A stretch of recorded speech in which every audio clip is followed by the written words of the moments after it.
Hi friends, good evening, and this is your host Ankit joining you from Delhi, India, and we have Nick Palavida joining us from Delhi, North Carolina. We have Kimberly Calhoun joining us from Delhi, North Carolina itself, and then welcome to IBM TV podcast on Thursday, and we have a great lineup as usual. And post podcast Thursday, we have Gamers Den starting at 1 p.m. EST. So keep tuning IBM TV and do watch us on our website www.ibm.tv. And let's start the show. Good morning to everyone. How are you doing today? We're doing just Ducky here in Raleigh, Durham, North Carolina, the Research Triangle Park in North Carolina, where we're beaming in from, and of course New Delhi, India, and it's Research Triangle Park because that's what they call it. Plus, we're between Duke, North Carolina, and North Carolina State, so we're like right in the hot middle of the action of the IT world, but not going to the IT world. Instead, what we're going to go to is our world of, correspondence. And first we'll bring in Ben Coates from the United Kingdom, Great Britain. Ben, welcome to the show. Good morning, everybody. How are we? How are we all? Good morning in the U.S. What time is it over in Great Britain? 3 o'clock in the afternoon. Oh, 3 o'clock in the afternoon. There you go. You just had lunch. Almost running prime time. We'll go to the United States of Silicon Valley, I guess the Socialist Republic. Jim Mead, how are we doing this morning? Terrific. What time is it ready over? For IT as well. What time is it over in the great San Francisco area? It's 7 a.m. 7 a.m. He actually was able to got get one up. cup of coffee in me. I was going to say coffee time. Okay, we'll beam into Russia, now in Canada. Alexander Starr, who also Hello, everybody.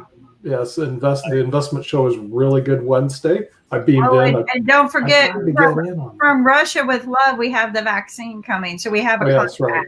Yes, right. We have a direct contact to the vaccine. Yes. Russia saved the world all over again. Yes, Russia's going to save the world. I can't wait. Kimberly's going to be the first test case. The first.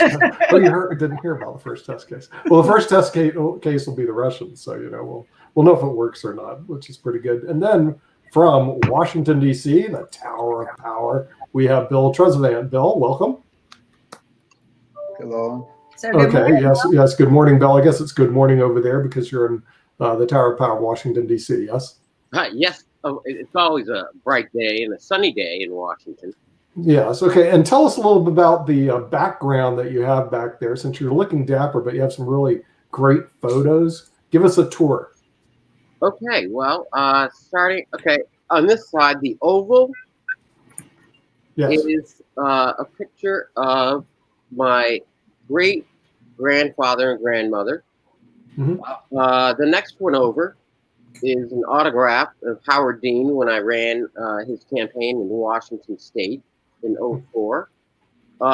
Then we have a Norman Rockwell.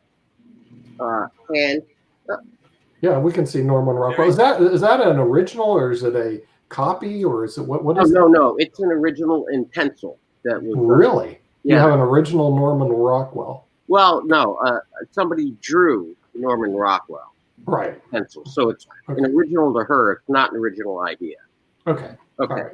Got it. And then over my other shoulder, I have a montage of my. There you go.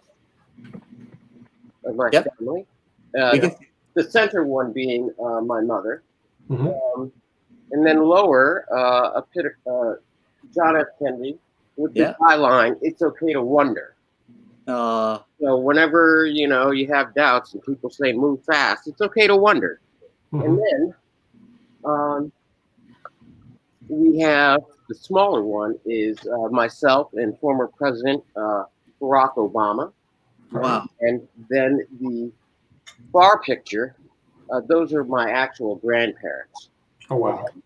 So, and there are various other things from the time I've spent on this earth. Oh, really? Wow. Okay, so you were actually in Washington State, because that was my home state for a while in Seattle. Yes, actually, I was headquartered in Seattle, but and I was the deputy state director for Howard Dean in the 2004 primary. Right.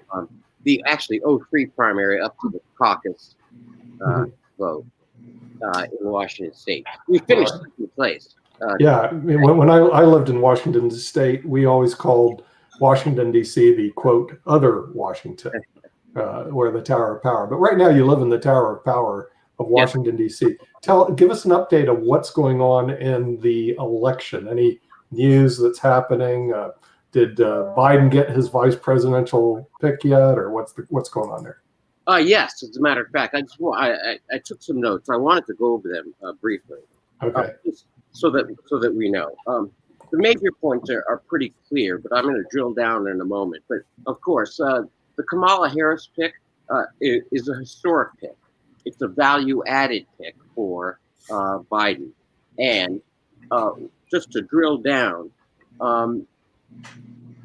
the unforeseen piece of this is the money that it's going to generate. So let me just go through it. First of all, the Harris pick is going to inspire these basic groups: women, all people of color, and the unique desire of the American people to always be first. It is almost in our DNA as here in the United States to want to be first. We like being first. We like being the first to discover things, achieve things, break barriers, and this, in one fell swoop, offers 3 different barriers to break. And that is always hopeful, because Americans are fundamentally hopeful. However, at a practical level, when it comes to electoral politics, even though Senator Harris is from the state of California, which you would assume and is, in fact, a solid blue state, the repercussions are widespread. Because when you start talking about the electorate in terms of women across the United States wanting to hold this position, begin to break this glass barrier, with the possibility that this could be our first female president, maybe 4 years or 8 years from now. Second, it energizes not only the female gender population across the United States, it also in the swing states, and this is where it's really key.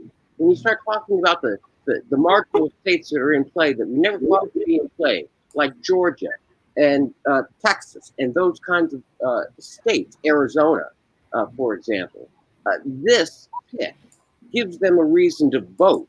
That is to say, the turnout for the minority population to turn out and the female population to turn out in a way that we haven't seen since 2008, when Barack was an inspirational candidate. And then the final thing is this: is that generally speaking, about every 20 years we see an election that is an election of hope and aspiration. Normally, we have elections that are negative and down in the mud, and you should vote for me because that guy is worse. This pick transforms the election into one of inspiration and hope, because now we have something to hope for. And just to break that down so that we can consider it, it's akin to this. If you have any song, there's always a bass to that song. Then there's a rhythm that's the overlay, and then there's the lead. Up till now, the base in this campaign has been, I'm better because the other guy's a jerk. And that's largely been the campaign of President Trump. Now, that baseline is going to continue because that's what Trump is doing as part of his campaign. But that has been superseded. Along comes Joe Biden and his campaign with a consistent rhythm saying, listen, I'm close to the heart. I understand. We can do better. Now comes the lead. The pick of Senator Harris is the lead that says, this is the direction we're going in. So there's going to be that base, and that's going to be Trump and his campaign, attacking, doing anything that they can to tear down. But Biden has transformed the campaign to one of hope and aspiration. And generally, just to point out historically, the last time we saw a campaign of hope was Clinton in 92. Prior to that was Reagan in 1980. And prior to that was John F. Kennedy. Since then, all the other campaigns have just been, I'm better because the other one's a jerk. So in this one fell swoop, he got it right. Now, what does that mean with regard to Harris? Additionally, with regard to the money. And that is essentially this, that she's from California, and she has a direct tie-in and has been a unique friend of Silicon Valley. You mean she's a friend of Jim Eade over there because he's in the Silicon Valley? Are you friends, Jim? Are you friends with Kamala Harris? Oh, way back, and best friends forever. I was going to ask about Barack Obama's campaign. Wasn't that based on hope as well? Yes, you're absolutely correct. I skipped over that. So there is some hope after all. But what does the international community think? Let's go to the world's largest democracy, which is India. And do you guys even follow what's going on in politics over here, or do you even really care? Obviously, I mean, you know that we are 1.3 billion, and we have a lot of, like millions of people follow U.S. politics, and everyone knows Kamala Harris and a lot of senators. Apart from that, your Speaker Polsky, she's also popular. Biden, everyone knows the host. I mean, he was the past VP, and Tulsi Gabbard was also one of the candidates in the past, basically. And because of the Indian origin, people are happy and they're excited to see someone. A female is coming as a VP, Indian origin, and she also covers the black issue which is happening around, and also kind of an immigrant thing. So there are a lot of, I would say, a lot of answers have been given by Democrats by appointing Kamala Harris, and that's what's exciting. And especially the female card, which is, I think, one of the biggest cards, because Biden was charged by some issues in the past, basically, and I think that is also a good way to move forward and take the female in next to the president, basically. So it's an exciting thing, and Indians are happy and excited.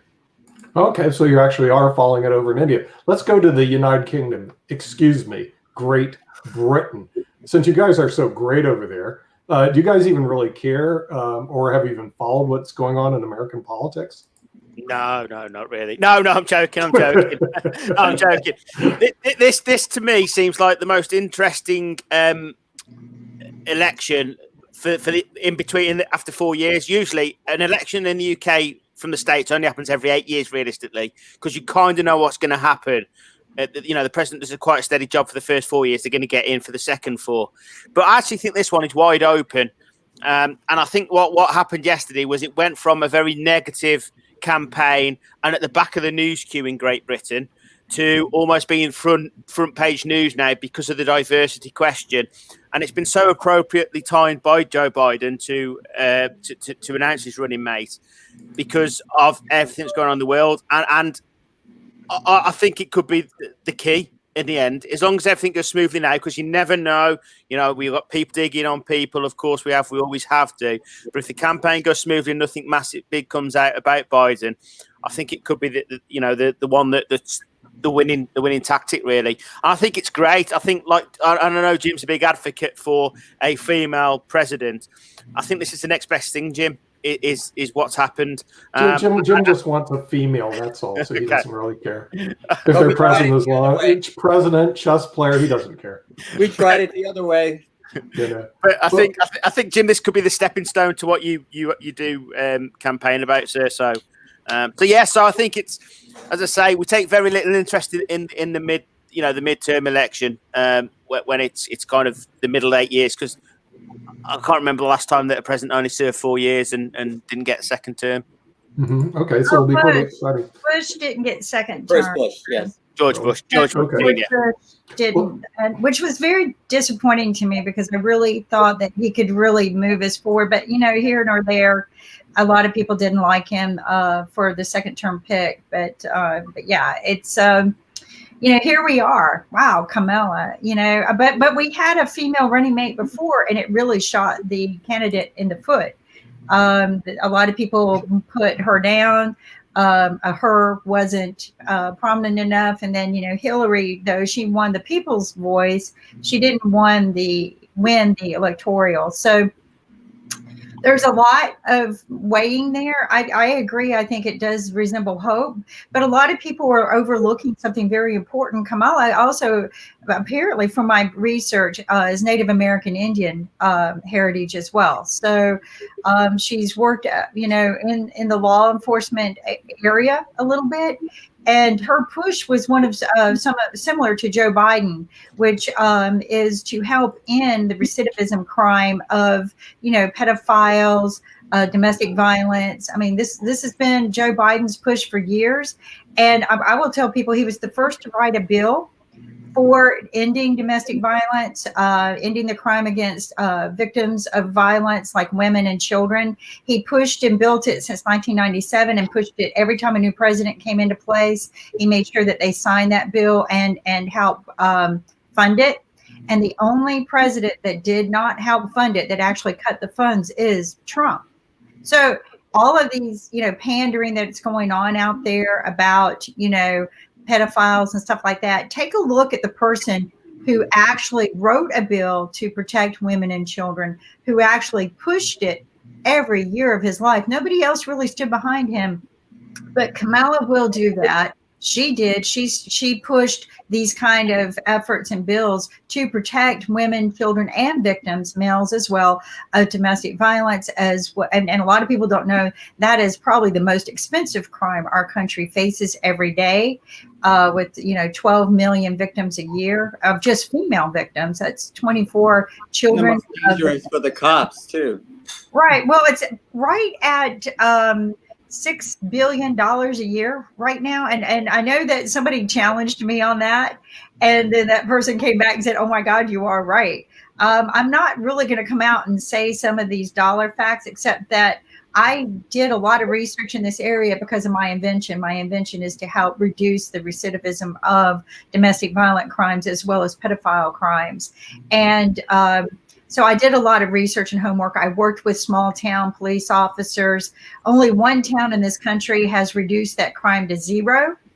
And that is one small town in this whole country, and that is High Point, North Carolina. So now whenever somebody comes to me and says, what do I do? My daughter is a victim of domestic violence. I got to pack her up and move her to High Point because nobody else cares. And that's not really true as well. I mean, the police do care. It's the most dangerous crime an officer's dispatched for. The most dangerous crime. Yet no one in this country wants to support bills and funding to help reduce this crime. They in fact, I think somebody one time said they're just women, just buy them a gun. Why waste so much money on this? And saying we're stupid. Yes, we are. As a matter of fact, let me brief you. Let me brief you on the stupid. I'll brief you on the invention and the solution. Okay. In law, if there's domestic violence, you get this little piece of paper called a restraining order from a judge. It doesn't do anything. It's a piece of paper. Kim's solution is you get this little wristband that attaches to you. If you remove it, you'll be notified immediately. And this wristband you get, and the person that's the potential victim gets, traces you. So if you come within a certain distance, let's say 1 mile, that person gets a warning and then can leave the area. Okay, it is a tech solution that actually works. Here's what happens. Police get notified as well. It actually is better than a restraining order. When I saw it, I was data gets collected. This is a technological solution to a restraining order. Here's how many places have adopted it in the United States. Just like the pandemic that we knew was coming, 0. They totally ignore it. Now we'll be able to discuss it on IBM TV because we are smart television, but dumb television isn't going to look at it all. So with that in mind, since we're still in the election, we'll get back to contract tracing later. We're going to move to Canada and Russia, since Russia's going to determine the elections anyway. Alexander Starr, our friendly Russian who lives in Canada now, is there any buzz in Russia or the United States? Excuse me, Russia or Canada regarding the election? Or are you guys just ignoring it over there this year? Okay, the Russians are euphoric about this new drug that they developed and supposedly helps against the coronavirus, and they have no time for such things like U.S. elections and other stuff. I mean, no, it's they're going to sit this one out then, eh? So now, as I said, the name of the drug is Chernobyl 2. And now they're developing a new drug by the name Sputnik, which will help people who are taking Chernobyl 2. And and they will not get well because of that. So here comes Sputnik, and then will be Sputnik 2 probably. So it's kind of a new development of drug, and I'm sure it's a time to buy a Russian drug company shares, but I can't locate any. I think Putin and France already bought all of them and privatized all these companies. Now, in Canada is different. Canada is very much on top of U.S. politics, and we have a lot of discussions. And in fact, I'm invited with my wife to supper at our friend's house on Saturday, and it will be nothing else but discussion about U.S. Politics, and everyone has to declare right at the start of the party whether he's pro-Trump or anti-Trump or whatever. But I think the question is not really Trump or not Trump, because you see, if you somehow could compare Biden and Trump, for example, very little could be said about Pence, because hardly anybody heard him talking anyway or writing something. So it's basically Trump and Biden. Some people like Biden, some people probably like Trump, although I don't see too many people in Canada who do that, but I'm pretty sure there are. But what's really missing is the fact that Kamala Harris, she is emotionally, intellectually, and in every other respect is a tower compared to these three, Biden, Trump, and Pence. I mean, they are little nothings on every level. So if anybody who really should be deserving to be a president, it's Kamala Harris, both hands down. She is a towering figure, and I think she has a great future in front of her. And I have no doubt that she will be president one day, and maybe even sooner than we think. Very, very interesting perspective. Nick, let me interrupt, and I want to introduce. Since she lives in your city, I guess you can interrupt. Since Thank she's you, your good thank you, friend. because we're talking about someone that I know personally and best friends with for a long time. But I wanted to introduce Zack and Brandon before I ignore them completely. But greetings and welcome to the show. And I wanted to get back to Bill. You talked about the base. The base is this guy's a bigger jerk than I am. And how can Trump play that card? Who's the bigger jerk in history? Well, in American history. Who's done it in the past? No. How can Trump play the he's the bigger jerk than I am card? Well, he's already playing it. I didn't say it was going to be a winning hand. Okay. That's what he's going to do. And on that point, because you raised a very important point, you've already begun to see the backlash, and that is to say a couple of things. Vice presidential picks never win an election. They solidify the front runner, but they never win the election outright, because people don't go to the polls and say, oh, yeah, I'm voting for the vice president. That helps motivate them. It pushes the candidate over the top. But vice presidential picks can lose you in election. Yes, they can. So in this case, Biden's choice and particularly his approach and giving her the space is a matter of judgment. And the American people are seeing that. And in seeing that, they understand that that's part of who he is. And so that enhances him. Now, Trump and his team have already gone after Harris. And I can tell you, if it makes no sense for a sitting president of the United States to attack a vice presidential candidate. Because what does that say about the president? It says the president doesn't want to fight his opponent, Joe Biden. It says, rather, that he wants to fight somebody that was picked to the ticket, which means he's really scared. He won't put Biden out on the debate stage. So he's turning around. And this is an aside. There was, and this is all anecdotal, and forgive me if my memory is off. But Gandhi once said that, the British government, they see a tiger at the front door and they're scared. So they run to the back door and they stomp on a mouse. Meanwhile, the tiger is still at the front door. And that's a sign of his campaign sense of their inherent weakness. Trump is attacking a vice presidential pick. That's not where the fight is. The American people are going to decide between Joe Biden and Donald Trump, for what it's worth.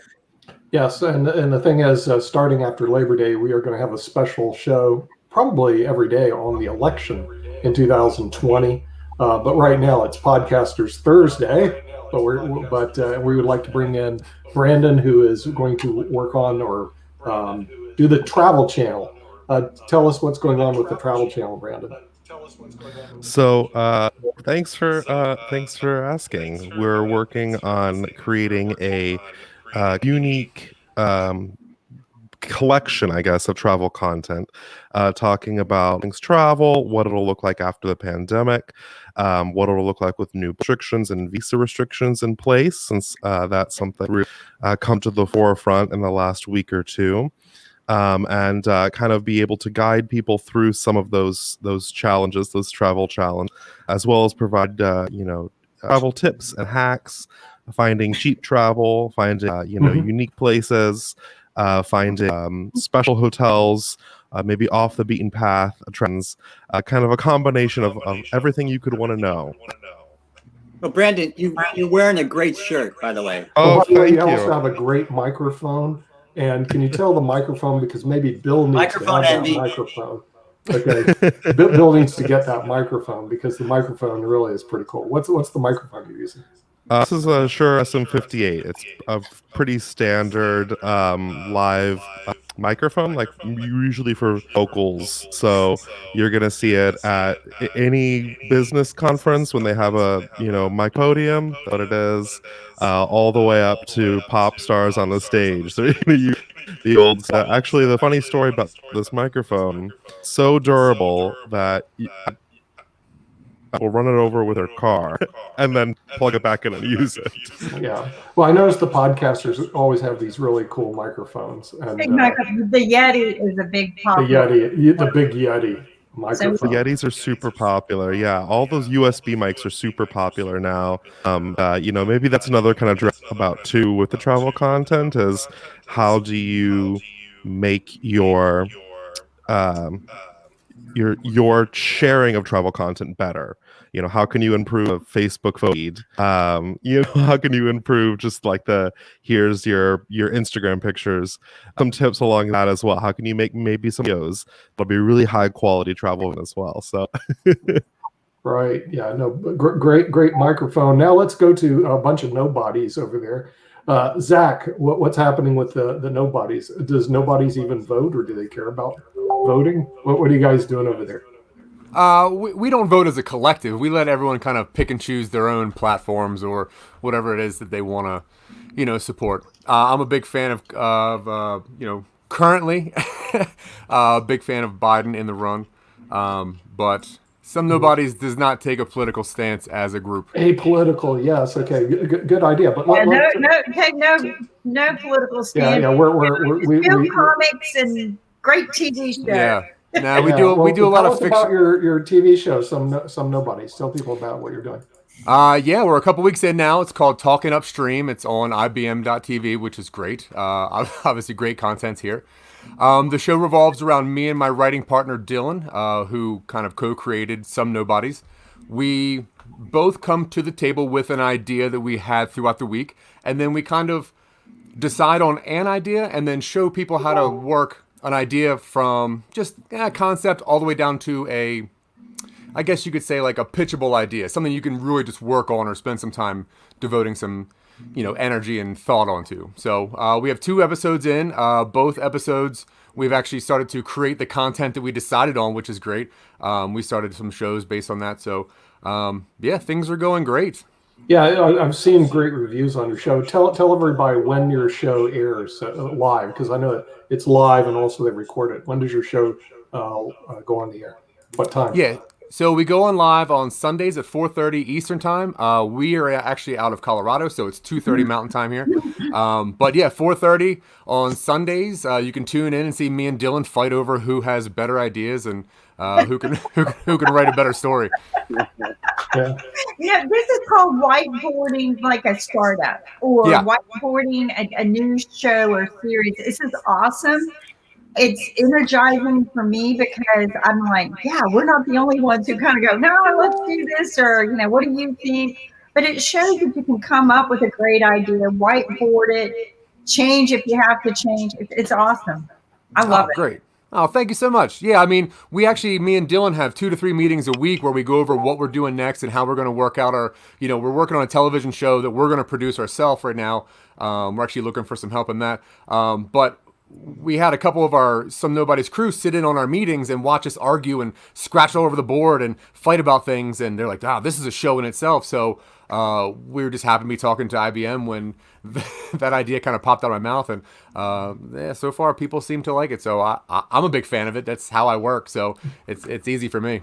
Well, when you whiteboard ideas, other great ideas come out of it, right? So you're just going to keep growing and expanding, and it's just going to grow. And I think I am the echo. Yeah, actually, you are the echo as part of the whiteboard. I don't know why you're echoing, because before, I don't know where this echo is coming from. It's like it's built into the program. So let's go to Great Britain, because we know if there's a problem in IBM TV, you know where the fault lies. It all lies in Great Britain. Tell us a little bit about your show, Great Britain. Yeah, it's called The Entrepreneur's View of Business. I've done a really fascinating podcast today with a wheelchair-bound DJ who's had 27 brain operations, has spina bifida. He has another condition which he pronounces on the podcast, and yet he's just so positive. It's unbelievable. And I just love talking to inspirational people, because there is too much negativity in this world, as we've just discussed for the first half hour of the show. And to talk to this chap who, I've had this, I've had that. And then he goes on about his college history and his school history and his education, where he felt he missed out. But he didn't go, I've missed out. He went, right, what can I do to get what I need? And now he's got an entertainment company, and his entertainment company is going to see through COVID, the COVID crisis. So an absolutely incredible, inspirational story. And I just love people like that, because we can't give up, because if we give up, what's left? Yeah, very, very, very good point. Now, the thing is, on the election here in the United States, it's my prediction we're going to see the dirtiest, nastiest bunch of pack of lies elections you've ever seen anywhere. It's just my prediction. It may be. I've already had my life threatened. Okay, it's going to be absolutely. It's going to be dirty beyond dirt. There will be not enough Lysol to get out the dirt. I'm not even Democrat or Republican, and I'll post on both sides. And I've already had my life threatened by some Republicans. Facebook got involved and got rid of them. Facebook policed them. And so it's going to be the dirtiest mudslinging. That's just my prediction. The mud, and there's going to be mud, lies, all this other stuff. Now, Bill, how are you going to be able to deal with what I think is going to come up when we start the political show right after Labor Day? How are you going to deal with the massive amounts of just misinformation and mud, frankly, that's going to be thrown, I believe, all over the place? Well, I think that the best way for us, and what I will be doing, and our viewers and subscribers ought to think about this. They ought to bifurcate, because the president is going to, his campaign is going to run whatever direction they want. And that is going to be the start of it. And then the Biden campaign will run in that direction. But then we will see a differentiation when it comes to the Senate and the House of Representatives. Because some of the Republican candidates will want to, and have to, by necessity, distance themselves from the president in their particular states. Remember, political candidates are at their core self-motivated, and they want to keep their jobs. And so if they have to distance, they will. And so you're correct, Nick, that at the presidential level, it's going to be bad. But at the Senate and the House level, we don't know. And it's going to be like the Wild Wild West. Yeah, I think it's going to be a pretty dirty election coming up here. For those who've just joined us, I'm going to do brief introductions at IBM TV. We have Ankit from New Delhi, India, representing the world's largest democracy. And IBM TV, of course, our political show will be international, so we'll get a whole international viewpoint. as opposed to just the United States of America. Our overlord off to the right is Ben Coates from Great Britain. As we well know, they controlled all the countries that are going to be represented on IBM TV, and some they didn't control yet, but Ben works on it on a daily basis from Great Britain. Bill Trezevant, who's our Washington, D.C. correspondent, who starting after Labor Day will do a daily show on the election. Hopefully not too much mud gets thrown on IBM TV. We'll try to get some cleaners out for that. You're talking about the election, you're wrong. Alexander Starr, who runs Chess Stars and also Investing with Sasha, great show yesterday with your friend Shaquille. I beamed in to watch it. For those who haven't watched it, the Investment with Sasha show is great. And also Chess Stars, which is on Saturday. Jim Eade from the Eade Foundation. He's in the Socialist Republic of San Francisco, good friends with Kamala Harris. Wrote a book called Chess for Dummies and is really a big fan of dummies. That's his claim to fame. He sold 1 million copies. That even impressed David K. Johnson, who's the Pulitzer Prize winner, who's on every Monday on IBM TV. So this guy could be a Pulitzer Prize winner, but he isn't. All right, then we have Brandon, who's also going to be heading up the Travel Channel, giving us great deals when IBM TV does the IBM TV Awards, either in Samoti Palace, which is in India, or Bali. Those two places look pretty attractive, Brandon. I'm looking at it right now. Great deals in travel. Zack Wiseman, who does some Nobodies, but also runs a great show on Sunday. And the thing is, I think the Upstream show got some great reviews, and who just joined us, the Genius of the Year in 2017. Julien has just arrived from Toronto. Julien, since you're now in Canada, since you expatriated from the great United States of America, I'm changing the name because Ben keeps calling it Great Britain. I want to call us the great United States of America. You went to Canada. Are you guys following the election up there, or did you just tune out once you moved up there? Usually what happens is, it'll be like the higher percentiles of, I guess you could say, alarming or exciting news that'll manage to make its way out, right? So usually what we'll see and discuss will be things related to the major ups and downs. But yeah, in general, Canada does have a bit of an understanding that it depends on the U.S. economically and politically. So we're always going to be following along in some sense.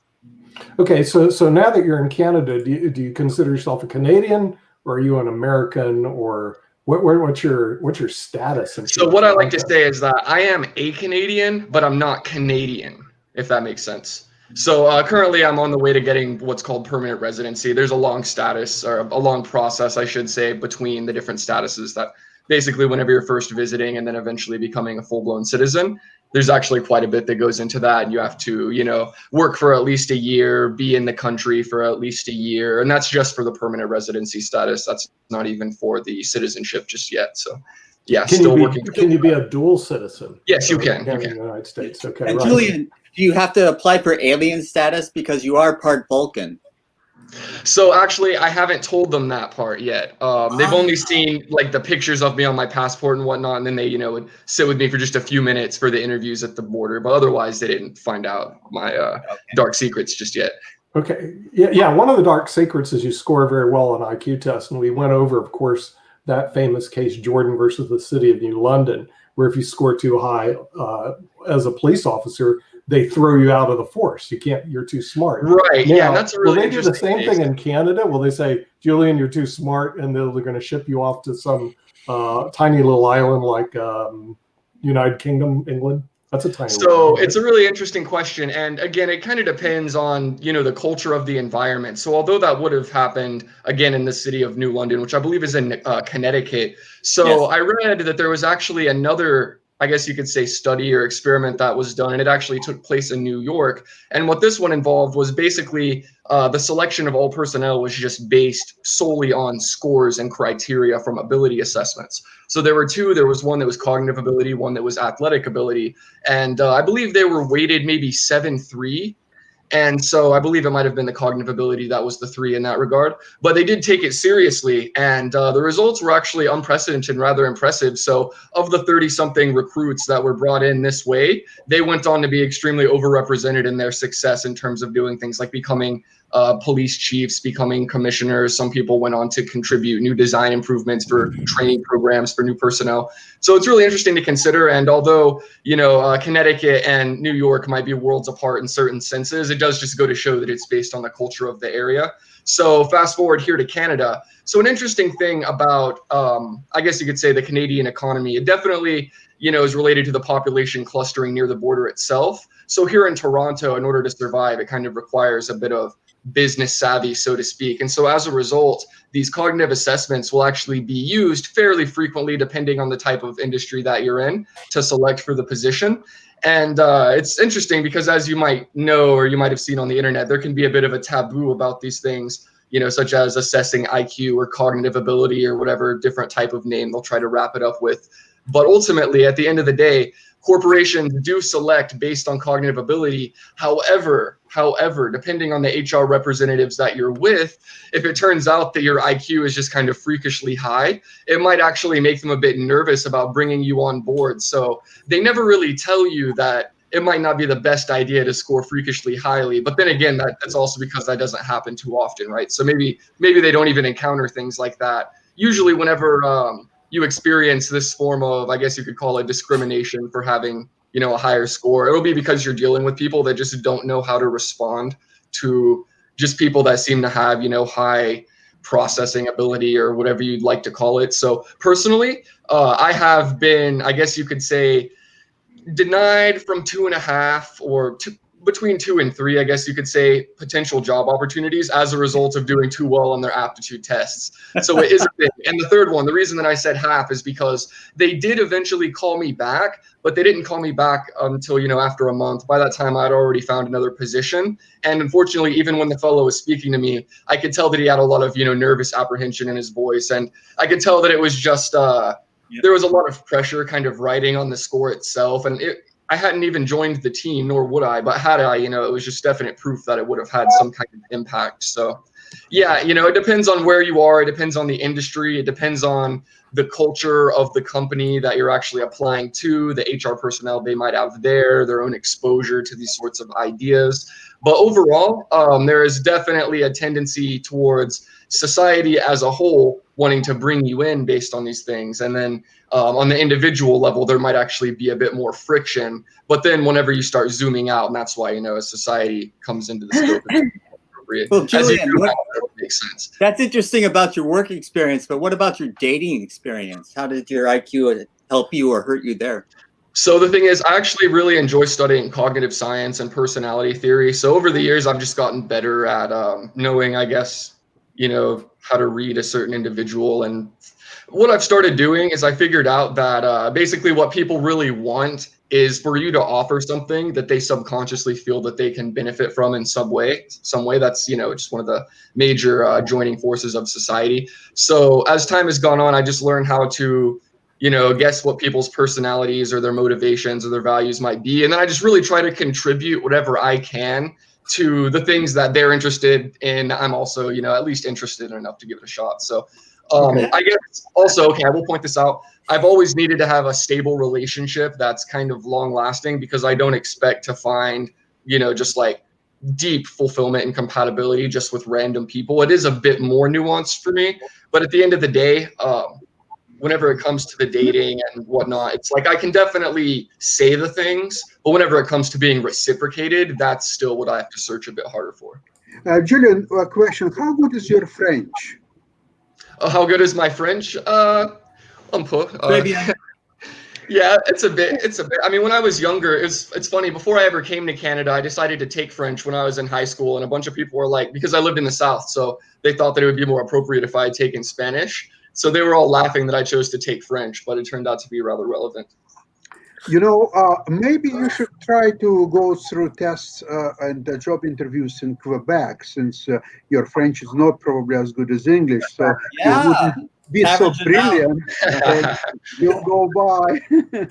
Well, I mean, yeah, in that case, but it still depends, because if I was around the language long enough, I would probably just get the gist of it. I once took an IQ test that was completely in Spanish, and there were verbal questions, and I can't speak Spanish at all. But just because I have taken other IQ tests, I was able to figure out what the question was asking me. Basically, I saw that there were certain words that were repeated, and then I realized that there was another word that probably meant like true or false. And so basically it depends on the type of test. Going there could help, but it could put me in a situation where I do like surprisingly well, and then they call me in anyway. So again, I guess that's not the it reminds me a very funny story. Several years ago, I had a business. At the time I was minority shareholder, but the largest one. Later on, I bought all of them out.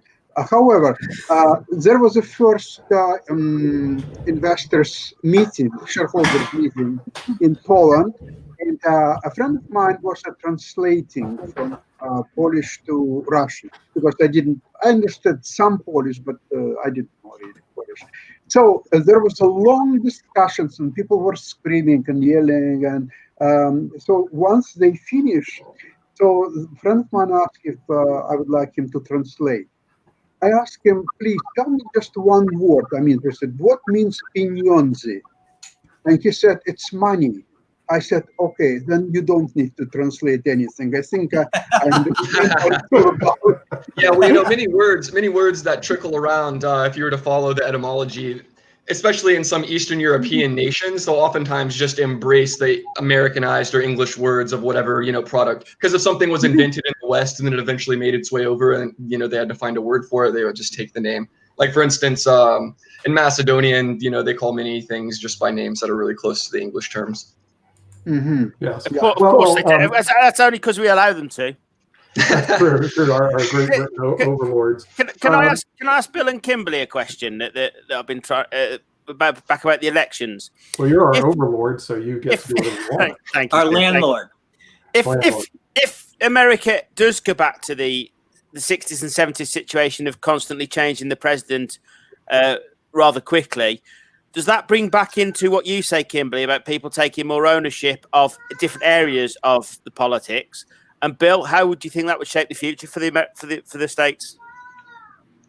Kimberly? Well, I'll let you go first, Bill. You need time to think. Yeah, no time to think. Okay, so this is how we pass the ball. Dump the question on you. I mean, it was a good question if they're thinking. That is a good question, and I think what can you rephrase that just a little bit? Yeah. So you mentioned the other day about different people running different departments like a business. But if they're only going to get 4-year terms, and I know it's been shorter in the 60s and 70s with 3-year terms and 2-year terms for several reasons. But if all of a sudden we're getting shorter terms now, and this sets a precedent over the next few months, how would your situation there with people running the departments for 4 years rather than 8? How do you think that fit into your remit? So many corporations have a turnover of CEOs, and you don't lose your vice presidents, right? You might replace one or two. You might have a CEO that comes in and cleans house. Usually that is not advisable in many ways. So my plan is to put in place people that are committed, that run a company or a country just like they would a company, and your leadership might change. But that is the point of all of this. And granted, I know that we run with a Congress and a Senate that is elected by people. A lot of times those positions are held for a very, very long time. And I think that maybe we can do it in a similar way. Again, what I am suggesting is a complete overhaul of the platform. But I think that with a leadership like Biden and Kamala, we could run something like that a little bit better, because they're both so diverse. You're looking at diversity now, as opposed to, a rulership or a dictatorship type leadership, or I separate them by saying commanding or demanding. And the reason why I say that is a very good leader that I worked for one time, he was in the military, and he came in and he told me, because I always like to learn what separates good leadership. And he said that he learned the difference was commanding or demanding. And I think that that's what we need now. We need commandership, people who are not like there pointing fingers or are blaming other people for the problems, but want to get problems fixed. And that's what I see in a Biden and Kamala is a combined group of two diverse people who will fix problems, like Nick and I, right? We're very diverse. In fact, I've had people go, I don't even know what the problem is half the time. And absolutely the forest. I have the chosen one next to me, Ankit, who helps. I have my resident genius I can turn on like Alexa, and that works, you know. So how diverse can you get? But when you start getting that kind of diversity, you're not getting people who just follow each other to be following each other. They're not fearing each other.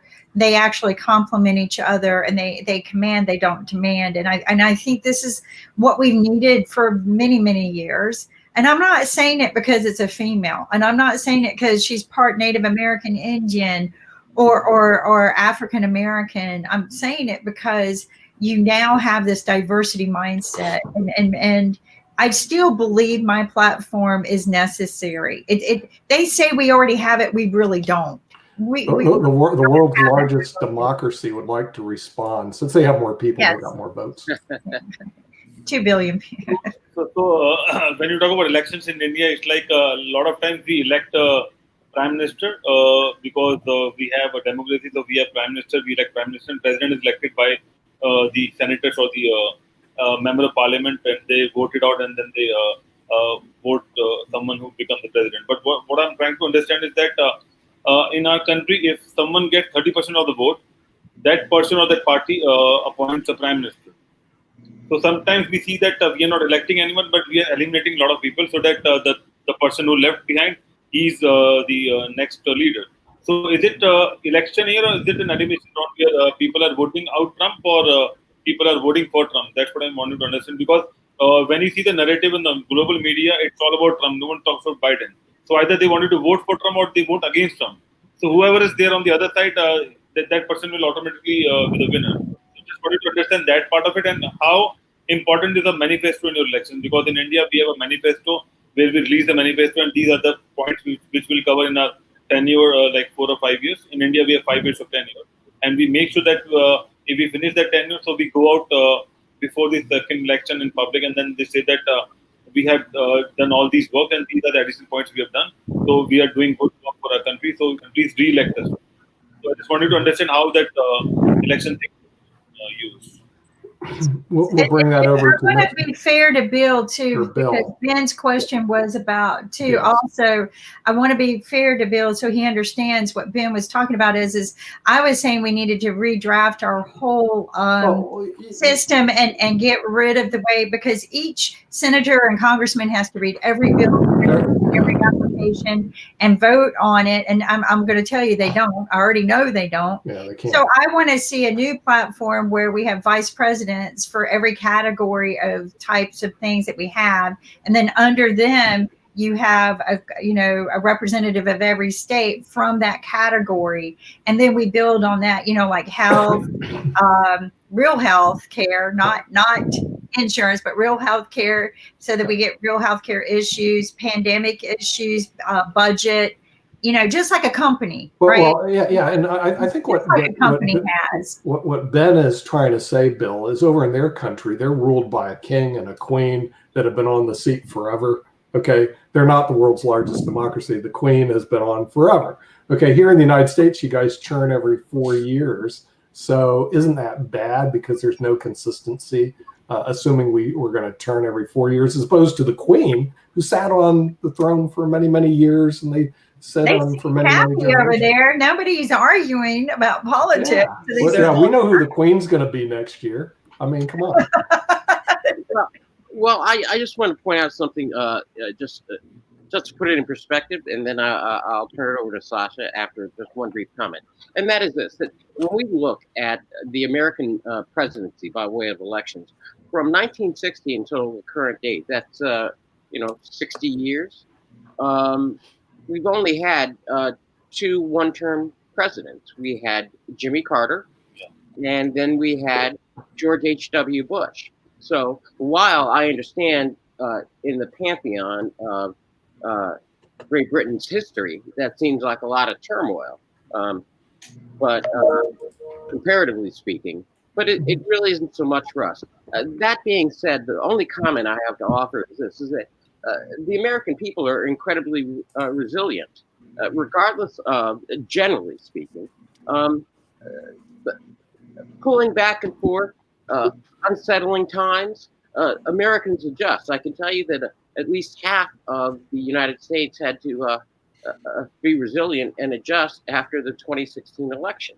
So with that, I'll hand it back to Yeah, because the thing is, one problem that I see, okay, that medieval country called England or Great Britain that existed for centuries in a medieval fashion of having, 2 people, king and queen, rule.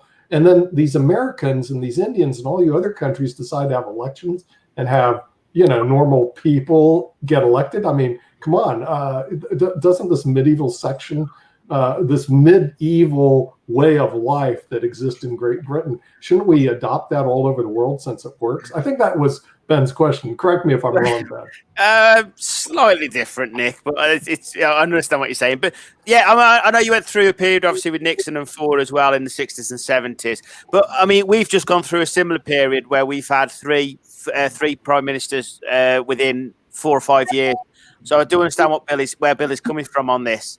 It is about the people, Bill. Of course it is, and the country's only as strong as its people. And I think that we're fortunate that we are the United Kingdom and the United States, in that the people are, when you consider the amount of people in the countries, we are united. We do have common goals in reality. And I certainly think that for the turmoil that's going on or that's gone on, there's no better countries to cope with it. But of course, coping's not right. These people are paid, and we shouldn't be coping as people. They should be leading, as Kimberly said, commanding rather than demanding.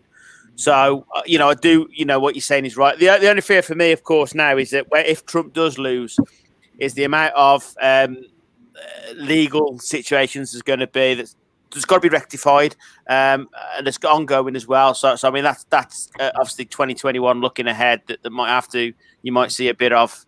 Because I'm pretty sure that he's a marked man. Once his presidency is over and he hasn't got the powers he has, there'll be lots of different people after him in that respect, I think, legally. But I would simply offer this, that is the challenge, the hope, and the promise of America, that we've gone through this, we've seen it, and now, notwithstanding what he's personally going to have, but we are also going to have to deal with as a society, how we fix these things and how we stop it from moving on in the future. And by the way, there are plenty of lawyers that are always looking for jobs. There's really a lot out there. Do you actually think this could set you up, this turmoil that's gone on could set you up quite nicely in, say, 40, 50 years when history starts playing its part? Because obviously as soon as it ends, history doesn't play its part. But in the future, it could shape a lot for the States. Yes, I agree with you. Yeah. Well, as Kamala's best friend forever, I really do. Good morning, Sharif. I do want to say that what Kim is referring to in the corporate world, we call institutional memory. When we have somebody that is replaced and just cleans house, you lose that institutional memory. So what we have in our system basically is a cabinet. It's not so much the Congress, which is pretty much hopeless, but the cabinet provides that expertise at the various levels. And when we look at the current administration, the cabinet has resigned either in disgrace or disgust. And so that's one way where you look at the leader and you say, okay, that's how you judge a leader. Who is the cabinet that he has assembled? And I have great hope that Biden will assemble a cabinet of experts and he will listen to those experts. And he will not think, oh, I know better than the generals. Oh, I know better than the scientists. Oh, I know better than the doctors. he will listen to the experts. And if you assemble a cabinet that has that experience, even if you replace the cabinet, you replace them with similar people with similar experience, then you retain that institutional memory. I think in the UK, Jim, that's where the civil service come in immensely, because obviously they're the consistency. Yes. But of course, however, our head of civil service recently resigned, so that's going through a little bit of a change. And there's a certain voice that's trying to change our civil service, which is dangerous ground, because you can do what you want in the politics. Politics is a dirty ground, as you say, and it's a battleground, and there's a lot at stake. But the civil service really needs to stay consistent, because that's what effectively makes these decisions in a sensible manner, rather than I've got to do it because. So yeah, you're right there, Jim. Thank you, Ben. It's okay, Jim. Anything, you can pay me later. I'll send you a plate. No, but no, it is. I mean, just good luck to the States. That's all I can say from Great Britain. Good luck. There's a Tasmania. My passport. I might be moving, so I'm Come to Canada, looking at where Holland. all the happy people are, and looking at where all of the less COVID cases are.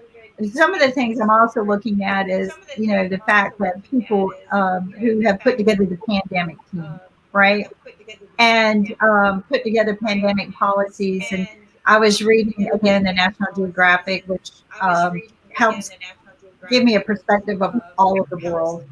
And they bring this up as well, is that we've never paid enough attention to how to prevent this from happening.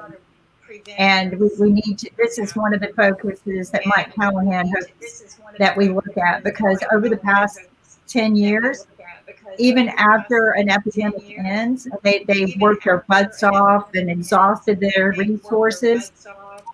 The governments, not just the U.S., the governments would just say, you know what, we don't need you. We don't need to prevent. And the reason is that's money towards something you don't see, right? And so I'm now looking at leaders of the ones who invest in things that they know can prevent things, even though you don't see your investment give you a return back. Because the true investment at that point is not seeing anything at all. And I remember one of my big executives coming up to me, because I was the only female in one of the big companies at one time. And they came up to me and they go, wow, I don't even know who you are. I've never heard of you. And I go, that's a good thing. I am the one who makes sure that you are happy. And the only time you're going to probably know who I am is if something went wrong. Right. And that's what a good investment of a good pandemic team is, right? Is that you don't know, you don't see anything happening. That's the magic of it. That's the Wizard of Oz behind the screen. And we need to realize that. But the president and leadership that we have today, if they don't see it, they don't believe it was a good investment. And I'm the exact opposite, preventive, right? I don't want to see it. I think there's a massive difference between the UK and the States, is that our leadership are listening to people and having a go. They're perhaps listening to too many people, but they are listening to the people and the advice they're getting. And so Boris Johnson's open to criticism for trying things. And I saw today, this week we've done a new event area where you've got your own pod that you actually can sit in, like as in a beer garden, and it's getting criticism because it's trying. And you're always going to get criticism, but when you're not trying and you're going down your own path and you are ignoring the experts, as you say, Kimberly, that's very dangerous ground, because you're opening yourself up then to what Bill said earlier about the legal situations, etc. Because when you listen to experts, you can say, well, listen to the experts, we gave it a go together, and people are a bit more, okay, you did it wrong, but you did it a go. Whereas Trump at the minute is going, no, I'm not listening to you, I don't care. He's probably not even listening to his good lady. I mean, he's that kind of person. That's when you open yourself up to, like you say, Bill, situations where it could become legal after. I love what you guys did with that big event where you've got the big stands what was it, 500 raised stands in for the event. And what an idea, right? At least you're doing something. This is what I told someone, at least They're trying to get things reopened where it could feel safe. And you are doing something to generate some revenue, to generate that we're getting back together, but distance. Just like Dr. Arthur said, we said the worst words in the world, social distancing. It shouldn't have been social distancing. It should have been physical distancing. And, but that's what I like about your country is one, it's a lot older than us. So it's already made all the mistakes we're making. People seem to think that having this two political parties is freedom. And I see it as stress right now. I see it as not freedom. We haven't grown. We haven't matured. We keep doing the two-step, right? 2 steps forward, 1 step back, 2 steps forward, 1 step. We're not moving. But we're still volatile as a country in many ways. But Ben, I read the New York Times when Ankit lets me. Gives me enough time to. And I read today that the English economy got some bad news. Yeah, we did. We're in recession, officially in recession now. But you see, the news was that the economy had dropped over 20%. And yet last month it picked up 8.7%. Nobody's picking that bit up, Jim. I would guess every economy has regressed. But, we picked up 8.7%. But unfortunately, the predictions are it's going to be a V shape. It's not going to be a V shape. It's probably not going to drop as low as people say, and it's probably not going to rise anywhere near as quickly as people say either. But we have to adapt, and that's the key. But I mean, going back to what Kimberly just said about the States, is that you were admired for 8 years because you had Barack Obama and Michelle Obama who presented themselves correctly. Whether you agree with them or not, they presented correctly, and that's. And you've gone back so much over the 4 years, and you're now seen as quite. You are. It's seen as quite vindictive. We're laughing stocks around the world instead of No, you never will be, Jim, because people respect the people. Do you remember the story, The King in His Clothes? Yeah, Emperor. That's what I have felt like with our current leadership. I have felt exactly like that, right? That I'm glad that you said that because we have gone backwards. The people have gotten this idea that they can all be rude to each other and vocally rude. And so I'm hoping that we get representation where we get back to a little bit of eloquence again. I would love to see some eloquence, not a chip on the shoulder. Hey. But Kimberly, okay. But it's not. The sad situation is the sad situation is it's not on policies. The conversations aren't on policies; they're on personalities. Yeah, And that's the difference. Nobody knows if Trump's policies work or not because nobody knows what they are. Okay, because he doesn't. Ben, can I ask you a question? Because I'm really curious about it. I mean, with your prime minister, everybody kept a common reference has been that he has been just like a mini Trump. And given the reports today of the recession in Great Britain and his efforts, first he was a denier, and then he caught it himself and everything else. How do the people of Great Britain view his leadership? Firstly, Bill, he's a right-wing Tory, so that creates issues anyway, and that gives people a narrative to go out and protest. And the socialist workers and things like that, they go and protest as soon as the Conservative government gets in. If we take a reasonable look at it, there was mistakes made. There was press releases at the start that were looking back in time will seem as if they were wrong. However, but hang on, he's certainly not a mini Trump. He's not a mini Trump. I will say that. If I just take that same model with our president Trump, the worst mistakes were made. Okay, looking back on it, we're in a recession. We're still facing the pandemic.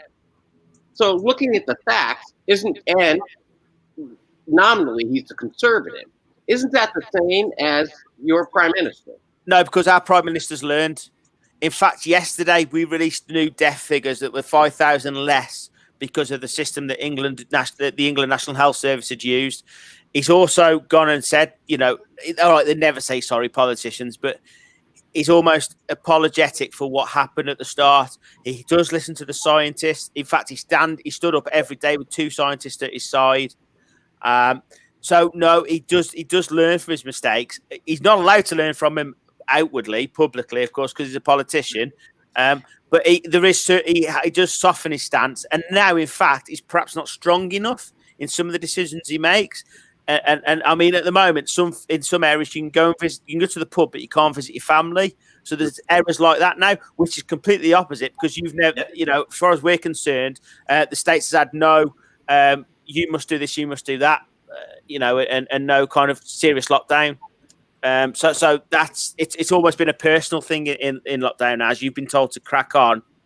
Again, looking from the outside in, whereas we have been told to lock down. So we have learned from our mistakes, but of course that hasn't been reflected in press, because that wouldn't suit the narrative of politics, would it? So I don't think he's a mini Trump. I don't think he's anywhere as near right wing as Trump is, and I don't think he's anywhere near as. I think he's got a lot more empathy towards people than Donald Trump. That's a low bar. Sorry, Jim. Yeah, I know that, Jim. I know that, but I can't hear you, Nick. Nick, you need to plug out and plug in your mic. It's not working. Your mic is. I would like to ask Bill again that this time elections, are people going to eliminate Trump, or they are voting for Trump? I mean, because I am not sure about Biden, but are people ready to vote out Trump? Is that the election narrative this year in 2020 in US? Bill? Actually, yes, is the answer. As I was looking through just the electoral projected map, what is striking is essentially this: that states that before were a clear lock for Republicans, states like Texas, Georgia, North Carolina, Arizona, are suddenly in a toss-up column, where the race is so tight within the margin of error that we don't know. Now, I can tell you that without a couple of them, everybody in electoral politics has been talking about what happened in 2016. That is to say, the blue wall, Pennsylvania, Wisconsin, and Michigan. But those states are clearly in the Biden camp this time around. So without the blue wall, the Republicans have to go back to their traditional strategy, Midwest and the South. Now, right now, the key states in the South are in question. And because they're in question, that suggests that even Republicans and the independents who occupy those states and vote in those states are having second thoughts and trepidation. And I would simply offer this as we look ahead. The economy is not going to get better. And it seems seemingly disconnected. But you have college football being canceled. You have a number of other things that are the staples of American life going into the fall being canceled. And with all that uncertainty, people will run to a sense of stability with hope as a piece. And so I think people are ready, and the polls seem to show it, particularly when traditionally Republican states are in trouble. The worrying thing for me is that on a lot of polls is that the right wing, and I'm talking centre right. I mean, I know there's far left and far right, but we'll ignore those people. I think we'll concentrate on the centre ground here. The centre right people tend not to do the polls, and I always think that the left, the left, centre left need a bigger lead than they actually have in the polls always, because I think that the right wing come out a lot more during the election. So the fact that it's very close does make me wonder if it is still going to go Trump's way. But I think as a betting man, I think you just wouldn't know where to place your money. So I think, from the UK's point of view at the moment, I think it's one to watch with interest. I think it'll tell us a lot about where the States is. I think come November we'll understand where you are as a country, and if you're progressing or you're regressing. I think. Well, actually, I suspect after the first debate. Sorry, Bill, I missed that. Sorry. I'm sorry. After the first presidential debate, I suspect that's when people will begin to make up their minds because they'll see the two men on stage or however they're going to do it this year. And that for the American people will solidify most of their decisions between after the first debate and the election. I think the real challenge, and Nick, you can speak to this. Yes. That's if anyone can hear me. Does my mic work? Yeah. Right. The man back, Nick. Oh no, he's back. I get along with my English landlord very well down over there. Yeah. Well, Bill, I think the presidential debates will be allowed, but I wouldn't be surprised. It makes a difference. I mean, the debates make a difference. You don't believe it? Watch Bloomberg. He got on there. He just blew it. I mean, he was the worst I ever saw. This guy's a multi-billionaire. He should have at least hired a debate coach to tell him how to do this. Instead, he just blew it completely. So debates, I agree, they are going to matter. It made a big difference in the primaries. But now what makes a big difference, since we do get a worldwide perspective, let's go to Malaysia. Sharif, what do our scholars in Malaysia think about our vice presidential pick, or do they even care over there? Because remember, we don't recognize Malaysia to even exist. So do you guys even recognize the United States to even exist, and do you even really care about what's going on there? No. This is very interesting. Yeah, we can hear you. Yeah. Can you hear me now? Okay. Actually, not only USA, around the world, Malaysia to India to Bangladesh to Pakistan to China, everybody have keen interest about US election, because this is one of the big impact and a very good, I think, some promotion of USA and their democracy and other things. So Malaysian people, they care about these US elections, and your vice president candidate, I think it's also very good impact, because today I do discuss with a few of the women professors and some of the women entrepreneurs. They take it very seriously, even though actually my PhD in glass ceiling factor, I finished my research work and other things, but I think this is actually USA citizens. I think they have to prove that how they actually rely on women leadership, and as well as I'm actually from debating community. Because even in Malaysia, we have previously we have a youth minister, so Sadiq Abdul Rahman. Hopefully, he will join in IBM TV. I already invite him about our new show, and many interesting people from Malaysia and Asia Pacific. I invite them. They will join. So debate is very popular in the universities, and even I do attend in the Oxford Union and the Cambridge Union debate. I have experience to do debate again Harvard University. So presidential debate, it's very important for democracy. Even country like Malaysia, they also arrange this kind of debate. Last year, I can remember for only one debate, this is the politician versus student. And I think around 5,000 to 6,000 Malaysian people, they attend this debate. So I also part of this debate in International Islamic University. So hopefully many interesting, actually, I try to bring many interesting and influential character in IBM TV. So there is a lot of important things will happening in IBM TV. So we will enjoy, definitely. Yeah, and tell us about your new show on Malaysia. When does that air on IBM TV? Okay, IBM TV, what can I tell you? Like example, you doing something interesting, like you are trying to getting opinion from different culture, different point of views. This is one kind of strategic things. I think everybody want to share his opinion, share his culture, share his point of view. So I think already many people, I try to explore, I try to share IBM TV, and you also join in our show with your team. So people are very interested, even many politicians, corporate peoples, and the universities, professors. Hopefully they will enjoy and they will join. They will join with us. But when is your show? I guess Saturday. This Saturday at what time? Friday and Saturday. Friday and Saturday at what time? I will start from this Saturday 5 p.m.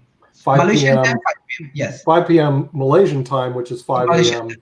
5 a.m. our time. Okay. I figured out Malaysian time. Can we just check on Jim? Can we just check on Jim? Which is 2 a.m. Jim's time, and Jim gonna join the show on Saturday. Oh, it's 2 a.m. Jim's time.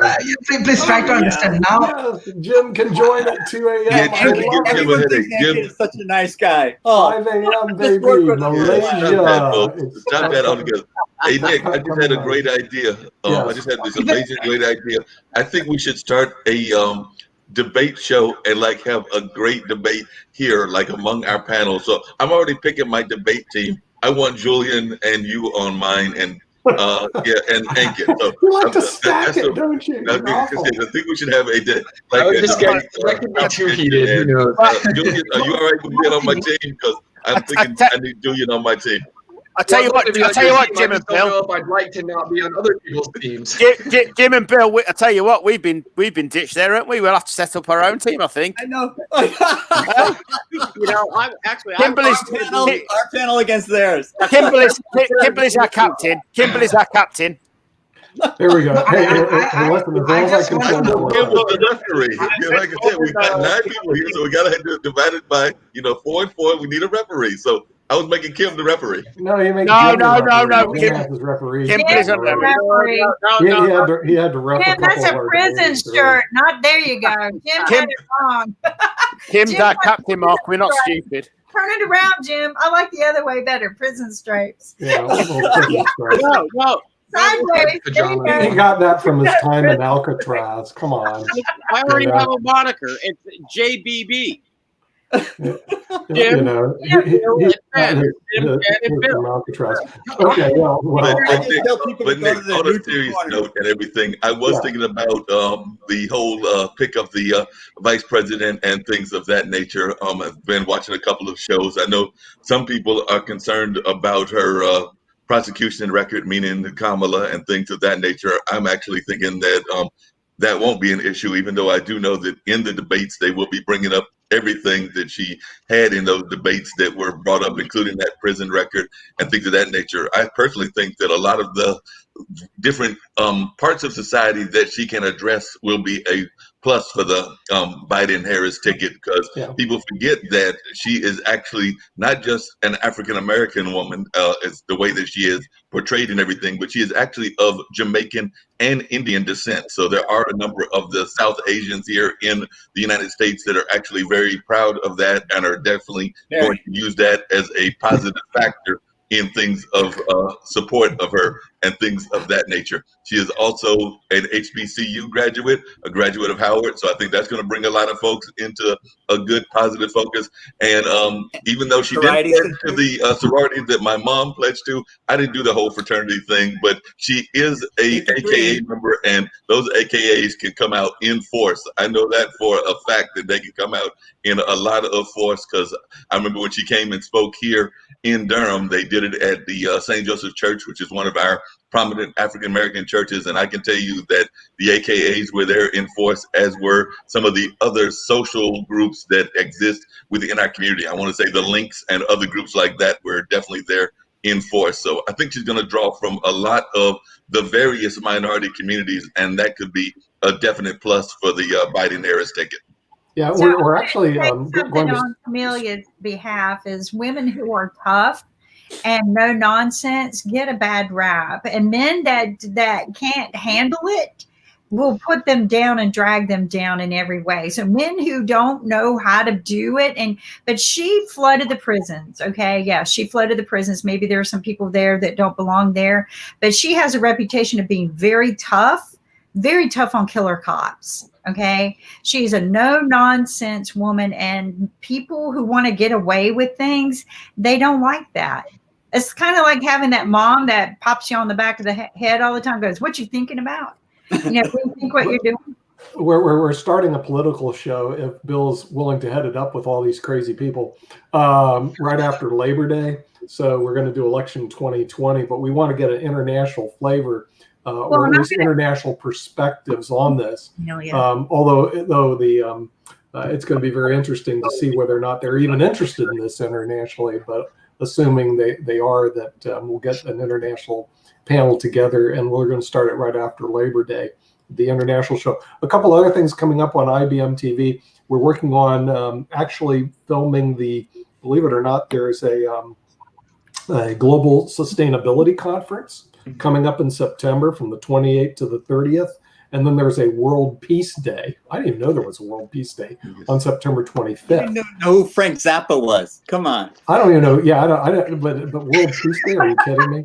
Okay, so but anyway, World Peace Day, September 25th. It's going to be beamed out. We're working on it right now to beam it on IBM TV and also beam it worldwide, including people from Hanoi. And I think that's a city way over there somewhere near Sharif.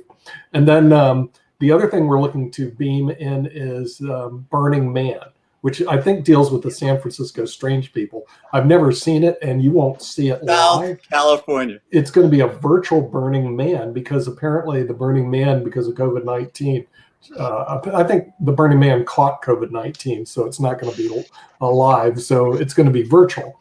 I don't know what it's going to look like. It's actually from our Miami correspondent, who's actually working on producing that. But in September, we're going to have some great lineup. World Peace Day, it looks like, Global Sustainability Conference, and also the Burning Man, along with the election. We'll see what gets the best ratings. Now, something very interesting Trump said. He goes, he's one of the very smart people, and his IQ is off the charts. So is that from him? Julien, Trump decides to challenge you to an IQ test. Who do you think's going to win? So, I mean, again, it depends on who's marking the test. It's yes. And it's, also there are some things that are debatable. Who's grading the test? Yes, you mean he's going to game the test? He's going to cheat like these bloody chess players? Oh, well, no. It's like going off of Trump's old SAT score, assuming that he didn't cheat, although I believe one of his relatives came out and said that she suspected that he did cheat. But going off of his old SAT scores, his IQ actually would be really high, which is really ironic because as you've probably seen in the news recently, he's been bragging about scoring a 30 out of 30 on this Mocha IQ test, which isn't bad. Like basically a 27 out of 30 is average. So a 30 out of 30, I mean, I guess it's good, but it's definitely nowhere near, like some demarcation of giftedness or anything. So he should take an IQ test that's actually fit to measure people that have allegedly reached his SAT score, and then maybe he'll have something worth, I mean, not even bragging about, but something that's more justifiable. Or maybe we could even see his grades. Or I mean, we could probably find those, right? We can't see his tax records. How can we see his grades? Yeah, it's confidential. Or because you can fudge grades, right? Like depending on who you know. Fudge grades? A lot of people. Well, I won't say. Allegedly. Thank you, Ben. Fudge grades? Should that be something that we should require from our politicians that are running for such high offices? Are things like, say, their test scores, their grade scores in school, scores they did in the military, chess scores? I mean, should this be part of the grading system? Birth certificates? I don't know. No, there's way too much information. Aren't we supposed to debate the issues, not somebody's, what year they went to the bathroom at? I mean, it becomes ridiculous. Well, Nick, you like predictions. I predict that the presidential debates will be held because Trump thinks he'll win, but I think the vice presidential debates will be canceled for some obscure reason. Really? Oh, you think? That's it. No. Tell me more. They're going to have all the debates. Oh, let's put a gentleman's bet on that. I got bets all over this election right now. So Kamala would eat Pence alive. That's your opinion. About vice president debates. My brother was asked to debate one of the Clinton's vice president running mate, and my brother is considered a very high IQ debater. Like he was one of the best in the country, actually world, and he trains kids now, and. They were getting up there, and he could tell that the vice president was getting a little sweaty and a little nervous. And my brother was just as cool as a cucumber. And the vice president backed out at the last minute. it was supposed to be on TV, everything. My brother was all excited about this opportunity. He didn't even expect to win the debate or anything. He just thought, wow, this is a great opportunity for me to get a little bit of notoriety. And the vice president backed out at the last minute because I couldn't wait to watch, right? I'm the sister of, oh, wow, this is going to be so cool. And he backed out. So some of these people, they can't handle people smarter. They're not going to back out. I mean, well, it's kind of a human tendency. He backed out. Yeah, I'm okay. Maybe on that one, but Kamala Harris will debate Mike Pence. I think she will. There isn't any Republican who is in Pence will back out. That's gonna Pence will back out. No, he isn't. He's going to be there watching. It'll be canceled because of COVID. I want to hear what Bill's got to say. Bill was coming up with a point. Bill says. I want to hear Bill, let's go to our Washington subject matter. I'm thinking about it because I'm intrigued, Jim. But currently, the vice presidential debate is scheduled in Utah, which caught my attention because I didn't know who would choose Utah. But Kimberly, you're right. Harris will not back off out of a debate. She's ready to go. And Jim, the question is Pence. And Nick, you're right. COVID. That's the catch-all, end-all. Now, if Utah suddenly catches an increase in COVID infection rates, even then you could cancel in Utah, but you'd have to go to some other state, like say New York, where everything has been done right. They're not going to New York. They'll go to Utah. Utah only has 300 deaths on a population of 2.8 million. I think it just raised. Now it's 335 or 350. And Utah is whatever it is. Is it a true blue state or is it a true red state? No, it's a true red state. Except it's a true red state, right? Yeah, okay. Except there's a complication. What? It's represented by Mitt Romney, and it's majority Mormon. Okay, so Mitt Romney can't stand Trump. He doesn't like his family values, which don't seem to exist. I know. But people don't like Trump. Yeah, but the thing is, they're going to have the debates. I mean, there's no way a Republican's going to back down from a Democrat. I mean, I want to get my Republicans on this. There's going to be an explosion somewhere. Yeah, there's going to be a COVID outbreak. There's going to be a tank. No, that's a cause for objection, Your Honor. This is speculation by the witness. There's going to be an Your Honor. Calls for speculation by a witness in San Francisco who's highly prejudicial toward his friend Kamala Harris. Well, Kamala will never back down, but do you think Pence? No, they're not going to back down. You're going to have a debate. You're going to have come on, that's what we do in America. I mean, the thing is, it's a big fight. Are we going to have an actual debate or is this going to be a virtual debate? Because, I mean, because of COVID and things of that nature, I don't know. No, they could do an actual debate because they just do separation. You separate the two people. They don't have to shake each other's hands and like each other because they don't anyway. So you just separate them, let them go on to the stage. I think with a platform like this, you can have a pretty non-fighting debate. I hope that the debates are going to be a little more clean cut, and instead of pointing fingers and calling each other names, I hope it's more about how we're going to fix the problems that we have and what their agenda is. I don't want to see the mudslinging anymore, and I think maybe Kamala will bring that. Kimberly. Kimberly, come on. Wait a minute. Wait a minute. Let me get this straight. So you want an actual civil discussion like we have on shows here? As a matter of fact, Jim joined me yesterday. We had a very civil discussion that covered everything from sex abuse to racial climate to a bunch of other things. So you want a debate like that. And by the way, thank you, Jim, for joining me, because on the online dinner party, we had a great discussion and it was very raw and very emotional because even Ankit watched it and said it was very emotional and very raw, but it was definitely that's the kind of discussion you're expecting us to have, right, Kim? Yeah, absolutely. And of course, our debates are structured so that you really can't have anything really meaningful, but you can tell something about the people. So I think they're very, very useful.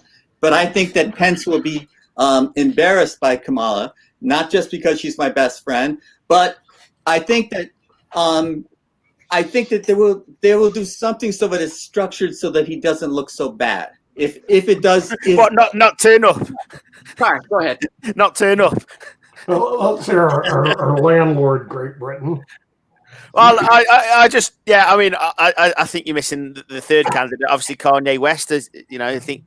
Oh yeah, his involvement, I think, is the key to all this. But no, Jim, I think the way that you don't embarrass, should we call him the vice president, is just not involve him. I think is probably the best. Just keep him out of it, and I think that's the best thing for the Trump campaign. But that comes back to your question, Ben. Has Kanye come up with a vice president? Is it going to be his wife as the vice president? No, so we got to have like a vice president if we're going to have these two debates. Michelle Tidball is his running mate, isn't it? Yeah, he does have a running mate. Yeah, Michelle Tidball. I was just simply gonna. This is where both Jim and Ben are correct. Kimberly, I agree with you that Pence won't back out, but it's really not Pence's choice. It's going to be Donald Trump's choice, and Donald Trump has made Pence jump through hoops. Do one thing one day, and Pence is right out there, right front and center, saying his lines, hitting his mark. And then Trump comes out that afternoon and undermines him, and Pence shows up smiling right next to him. Right. So in these very unusual circumstances, it's not that I think Pence would back out. I think Trump would call it off. Because remember, Trump skipped a primary debate when he was a candidate for office. And so he is not bound by, necessarily because it's scheduled, because it's what's done. He might just say, forget it, I'm do something else. So Jim and Ben, Ben, for your part, it's the only way keep him out would be beneficial. And Jim, you're right that it might not be Pence's choice. Right. And I think that's where I'm kind of thinking too. It's not so much that Pence would not feel like it, but I think that Trump is going to control too much of the Republican Party. Yeah, but it doesn't matter. Bill, I've got a question for you as well. I've got friends of mine that are speculating that if he loses, meaning Trump, that he will try to find some way to stay in office, or even if he wins, that he will try to find a way to get rid of the two-term limit. So there's this theory that could cause all kinds of trouble. So as one that is politically involved, and I know that legally it's not possible, but Trump's done a lot of things that aren't possible according to our history and things of that nature. So I just want to know your perception of this as to whether he might try some trick if he either loses the election or even if he wins the election to either extend his term or to stay in office. So I just wanted to know your perspective on that, Mr. Bill. It's funny. Nick and I had touched upon this subject a couple of days ago. There is a law that was passed in 1868, and that law ostensibly dealt with what would happen if on the day of inauguration, the president refuses to leave office.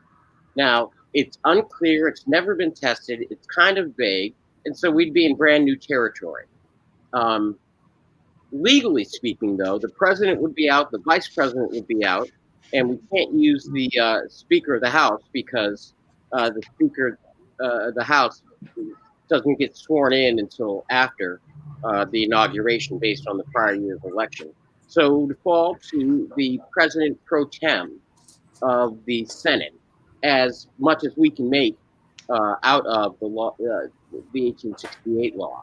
But I have to tell you, it would be unprecedented. And I only have this one other point, and I think it's important for the world to understand that never did I think in my life that I would see the U.S. Constitution tested in these ways.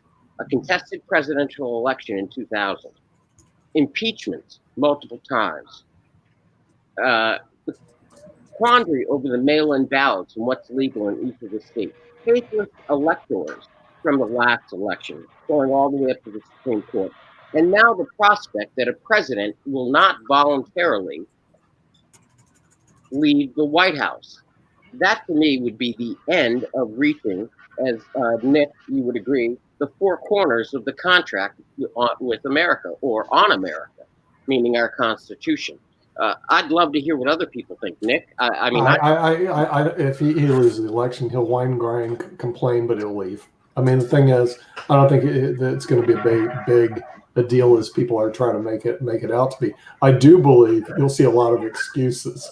Okay, in other words, if he loses, in other words, it was the mail-in ballot, it was this, that, whatever will be made up. But I think what we're entering into, which we're going to see, Bill, is probably one of the nastiest, dirtiest. Maybe they'll be nice to each other on stage when they're doing the debates. But let me tell you, the ads that are going to come out and the stuff that you see on Facebook, it's going to drive politics to a new low. And I don't think it's going to be generated out of Russia or China. It's going to be generated right here in the United States of America. What about the Lincoln Group ads? Those Lincoln Group ads are incredibly effective. They're not dirty or nasty. They're quoting Trump. So a lot of these things are very powerful, and they're not dirty. Well, the whole idea is they realize that media infiltrates into people's brains and changes people's behavior. It's a very powerful influence. So when somebody hears something, somebody says something, that a lot of people absorb it mentally, they're not strong enough to realize it's garbage. Then they eat it and go, "Oh, this guy said this," or Russia this guy. That out okay, in other words, like too liberal for me. There's always some ad. But Nick, do you think that the election will actually be determined on that date in November, or will this be one of the longest drawn out processes, and we might not have a president actually decided till sometime in January or February? It's going to be a while because the vast amount of those illegal mail-in votes. Okay, in other words, it's going to be a while because what will happen? There will be the vote. It's going to be closer than people think. You see the polls. Oh, Biden's up by 10.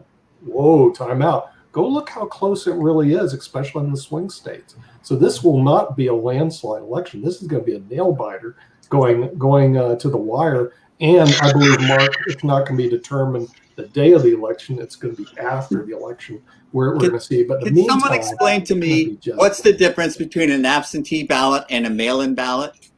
Well, one is done legally and the other one's also done legally. It doesn't matter. In other words, what happens, there is no difference. In Washington State, where I came from, all the ballots we did were write-in. No, everybody did. It was a normal procedure. But because of this belief, propensity that you can game the system like cheating in chess, Jim. They tried it in North Carolina, the Republicans. I will share with you, one of the oddest things I ever saw was when my father-in-law passed away. For 25 years, I had to write in and tell him he died. They kept sending us his voting card. Right. And I'm like, he's not going to go vote, but somebody might have gone to vote for him because we didn't have to take our voting card with us, right? We just had to walk in and give our name. Yeah, Chicago was famous for that. And I would write to them, he is dead. Can you please remove him? Because we bought their property after they, the family, we bought the property from the family. So we would constantly get their stuff and I can't count that. So it would irritate me. And I would, the system can be gamed because of those kind of things. No matter how often I wrote and said, he is deceased, please remove him. He was still at it. And God knows how, because they had moved from here to another place. They might have had him registered in that other place too before he died. So, how many cards were they voting with his name on it? And how many people do they do that to anyway? So well, Jim, you just mentioned Chicago. I went to school in Milwaukee, and Chicago definitely had that reputation for a number of years and everything. I've got to ask Julien a quick question, everything, because all things that we're seeing in the news and everything is about the impact of social media. And of course, when they talk about social media, they talk about the, I hate to put it down this way, but the dumbing down of America and things along that line. So as one that is definitely called a smart person, called a genius and things of that nature, what is your reflection on that and our education system and the way that social media has that impact? Because you apparently Nick found you on social media, so I'm just wondering what your thoughts were on that. Right. Well, I can definitely say first and foremost that social media is where I like to do stupid stuff. So I imagine that would be true for other people as well, but I'm not entirely sure if it's the same everywhere. But I can definitely say that just there are quite a few motivations and tendencies towards socializing that we have as human beings. And now that we're kind of separated by certain things, not just COVID, but even structurally, like the status of society and which skills aren't as useful. Basically, social media is, in many ways, you can describe it as a video game where you are rewarded in points that could be compared to units of chemical reward whenever you socialize well with other human beings. So the problem with social media is that basically it just makes it too possible to have what could be considered a damaging echo chamber for beliefs that will be able to trickle into environments where they shouldn't really be allowed to be. And in many senses, it is a kind of centralized, almost authority that is responsible for, I guess you could say, mitigating false information in certain areas.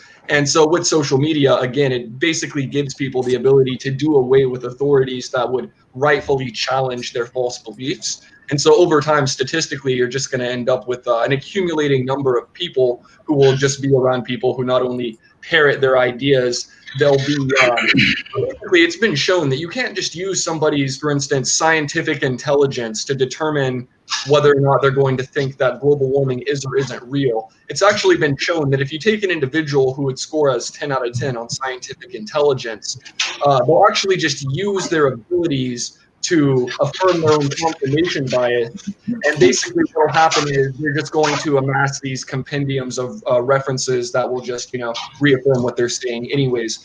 So yeah, when it comes to the dumbing down of America, social media definitely plays a huge part in that. But what's interesting is that social media also provides a new kind of platform where people that are potentially, you could almost consider them less stupid, but maybe they wouldn't be able to find others that are like themselves, and so maybe they would feel a bit isolated or lonely in the world. Now social media allows these sorts of people, smart people or whatever, to meet other people like themselves, and then depending on the volition of those individuals and their own, drive, maybe their level of investigation, they will be the ones to play the social media game properly, meaning they'll think, okay, maybe I should have people that believe different things just so I can learn more.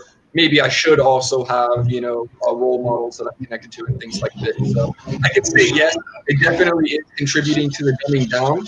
And a lot of it has to do just with the short-term reward that comes with, what could be considered as the social media interaction. And moreover, social media provides a certain kind of content that can bypass parts of our awareness that we would consider as almost like exercise or a chore. So what this means is that we'll just mindlessly, scroll down the news feed whenever our brains are really tired, as if that's the only thing that is really easy to do anymore. And so what that eventually results in is this kind of social impact of the things that you see on your subconscious beliefs. So humor is a really interesting vehicle of belief, because humor technically patches a few logical propositions together and then tries to wrap it up in a way that will adhere to the natural human biases. The things we hope to hear. You hear it a certain way and then it's funny, then it's good, etc.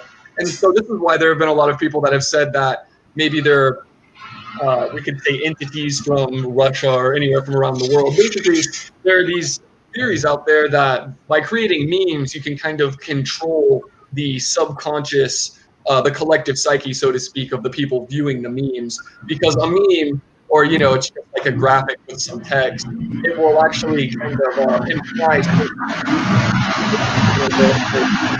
that others are funny or worth mocking and things like this. And so it really does become a chamber where, based on the overall characteristics of the group going into social media, you'll begin to see how things are going to transpire and the trajectories. So what this really means is that if the people in America had a lot of intellectual integrity by default, social media could actually be a very positive thing. Well, Julien, there's only one person to hear your perspective on that. I think we have not heard from Mr. Sharif, because he's been having his hand up the whole time. So, Mr. Sharif, I turn it over to you. Okay, thank you. Basically, I just want to share something different about the debate.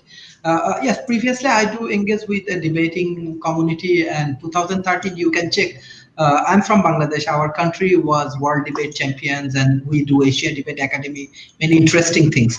But one thing, beside this political debate, like a presidential debate and other things, I want to know one specific things, like, is there any process? But already we try to implement it, and in Malaysia, we were successful with this process. Like politicians, they have to face young debater. Let's say Julien if possible, if he can do debate against Donald Trump. Example. So yes, this is something against the norm, but this is the way that we can transfer youth voice to the politicians. We can transfer the innovative mind and like social norms and social strategy and social demand to the politicians. We tried it, and it was a very successful, I want to say, very successful debate.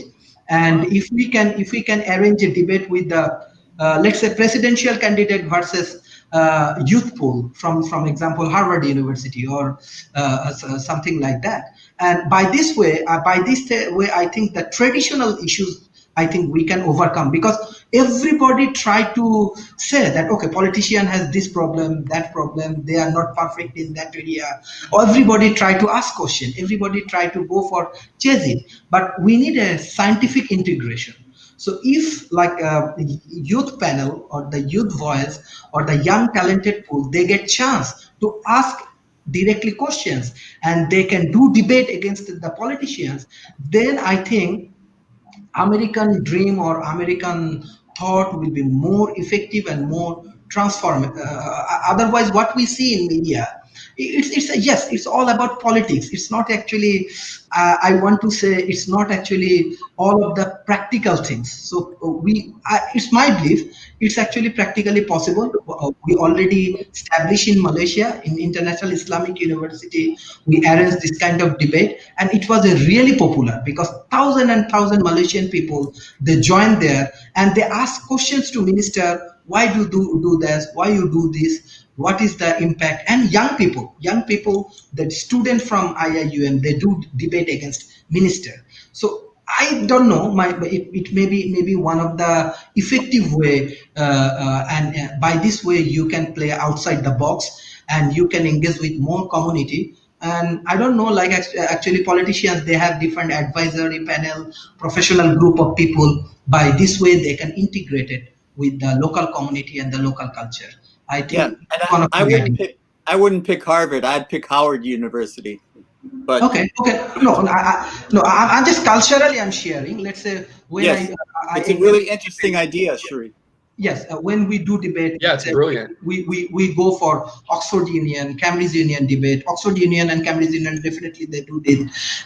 Even Harvard Union, we attend this kind of debate. So like if politically it's possible, like and practically it's possible before election, definitely before election, yeah. Because people has the right. They should ask presidential candidate that what's your dream? Are you in right track, or is it correct? Or I think this is politics. They are responsible to give all of the answer. So I think this may be outside the box, but I don't know. Maybe culturally it's not correct, but we try to do so, and that was a successful debate. I think. Yeah, but in our country, you can't even, the press, he doesn't even answer the questions from the press. So, but that actually brings a good question. Bill, I know we're talking about the more traditional debate, but are we going to have a town hall debate? Because there have been town hall debates before, and I think that those are the better kind. But unfortunately, I think we're going to have a virtual debate, and it's going to be in front of a non-audience. It'll just be the two of them. I share Malaysian culture. Like when last time Mahathir Mohamad, he was Prime Minister in Malaysia. Me, my mother, and my wife, we visited Prime Minister house in Eid special day.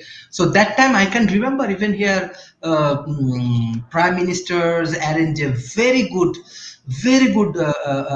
like a lunch, as well as very good entertainment situations, and it was really I can remember even that time. One Aziza was Deputy Prime Minister. Even how she actually engaged with people. It was really remarkable experience for me. I do not know what about White House and other things. Is there any way that White House invite thousands of local people for any dinner or anything? But Malaysia it has. Malaysia culturally, I think Mahathir Mohamad last time I attend. Around 5,000 people attend in this in Eid day, special day. I think even more than that. They attend in this program. Then he and his wife try to engage with more people, and it was really great session for all of them. We've got a fence around the White House now. Okay. No, I'm just sharing Malaysian content. You mean a secondary and a tertiary fence? There's always been a fence around. Don't mind me. Okay. So yeah, there's always been somewhat of a fence, and also machine gun men on top of the roof. I've actually seen the security up there. So the president is always going to have some kind of security. I joke about the extra fencing that he's probably put up because this is so he doesn't have to leave, right? But the thing is, I think that Trump, if he loses, he will. He's a fighter, but I think he's going to bow his head and probably leave the country. Because there's, from what I keep hearing, and I wish Sasha was here because he always adds to this part of the conversation, that Trump has a lot of other issues pending over his head that as president, he has immunity from at this point in time. I don't know that anyone in any government position should have immunity from any kind of criminal acts whatsoever. But for whatever reason, and trust me, I'm dealing with it right now in another level, which I will share with you guys with a breaking story in a week or maybe a week from now. But we give immunity to our government people that they should not have. Oh, there's Sasha. Did you hear me? Yes, he did. Yes, I did. Sasha was there. He was able to get right there on time. From your lips to God's ears, Sasha. Delivered right on time. That was amazing. I think that you actually did some sort of psychic message, Kim. I was really impressed with that, how you mentioned Sasha's name and then Sasha appeared. But Ben apparently had a question or a thought. Ben had a question or a thought as well. It was to you actually, Mark, because you made a point about localized, what we call them hustings, where with our political system, those got members of parliament, and we actually have local hustings where at election time, the members of parliament from the different parties go to local town halls or to local hotels, and there's an audience that can question them. So you actually understand who you're voting for, because we vote for our local MP, not for a prime minister. So we actually can then question what their policies are and why they want to be in. So are the goals mentioned? So we can actually and the one thing I would say, and I don't know if Bill would agree with me, but on the local level, I think that we have a number of those. I know that our city council will have a coffees with the council, things of that nature. We'll even have it on, to some degree, some of our state candidates and things of that nature. Unfortunately, on the federal level, I don't see it as much. I do think that the senators will have it, but they don't do it as often. And if you're talking about the president, it's his friends. So like I said, there's always those state dinners and those things of that nature, but it's geared more toward his friends, the celebrities, that kind of culture and things of that nature. It's not an opportunity for the common person to come in there and have that kind of conversation. There was certain presidents that tried to do a little bit better job of that. I was actually a fan of some of the policies, and I'm not going to say all of the policies, because even though he was labeled as the first African-American president, or in some cases the first biracial president, if you want to be perfectly honest about it, Obama did do some of those kind of things, but even he had limitations based on the fact that it's a federal office and there are security concerns and things of that nature. But I do know that he did try to get out there and do things along those lines. So I will give him credit for that, because I did see him come to different places and try to have those kind of dialogue. I wish that would happen more on the federal level, that we would have those. But I'm very proud of our city council and our state folks that do that on a regular basis here in North Carolina. And I think they do that in other parts of the state and other states as well. I know that there were several of those kind of conversations that AOC had in New York, even folks that are separate from, I consider myself a progressive, but those that are separate from the progressive side and on the conservative side, they would have town halls. I know that I think Tillis here in North Carolina and some others would do those kind of conversations. So I do think that they exist on the state level and on the more local level. So I wish that they would be more on the federal side. But I think seeing how my godfather beamed in just for a minute, I want to ask my godfather what he thinks about Trump if he loses. Well, do you think he will bow out quietly and run to another country? Sasha. Sasha. Okay. I'll respond to that, but just give me just 1 second. I think what's missing in today's conversation is the fact about America has been a proud democracy for over 200 years. But we are forgetting the fact, I don't want to go into a region of democracy to ancient Greece and go all that. Most of you know all that stuff. What's important is to understand that democracy is not something that you have it and you can move it to this place and then to that place, or you can sell it, or then you can buy it back at lower price or so on. It's a process. The democracy can exist only in a process, and that process is ceasing to exist in the United States of America. Some people are taking it for granted that it's always been there and it will be there for another 750 years.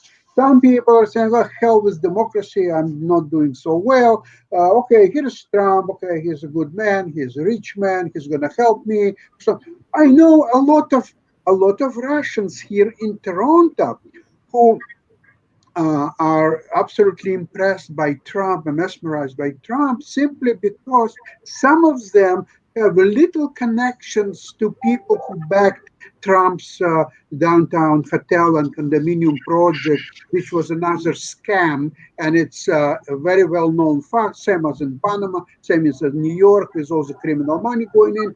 But people are taking approach, you know what?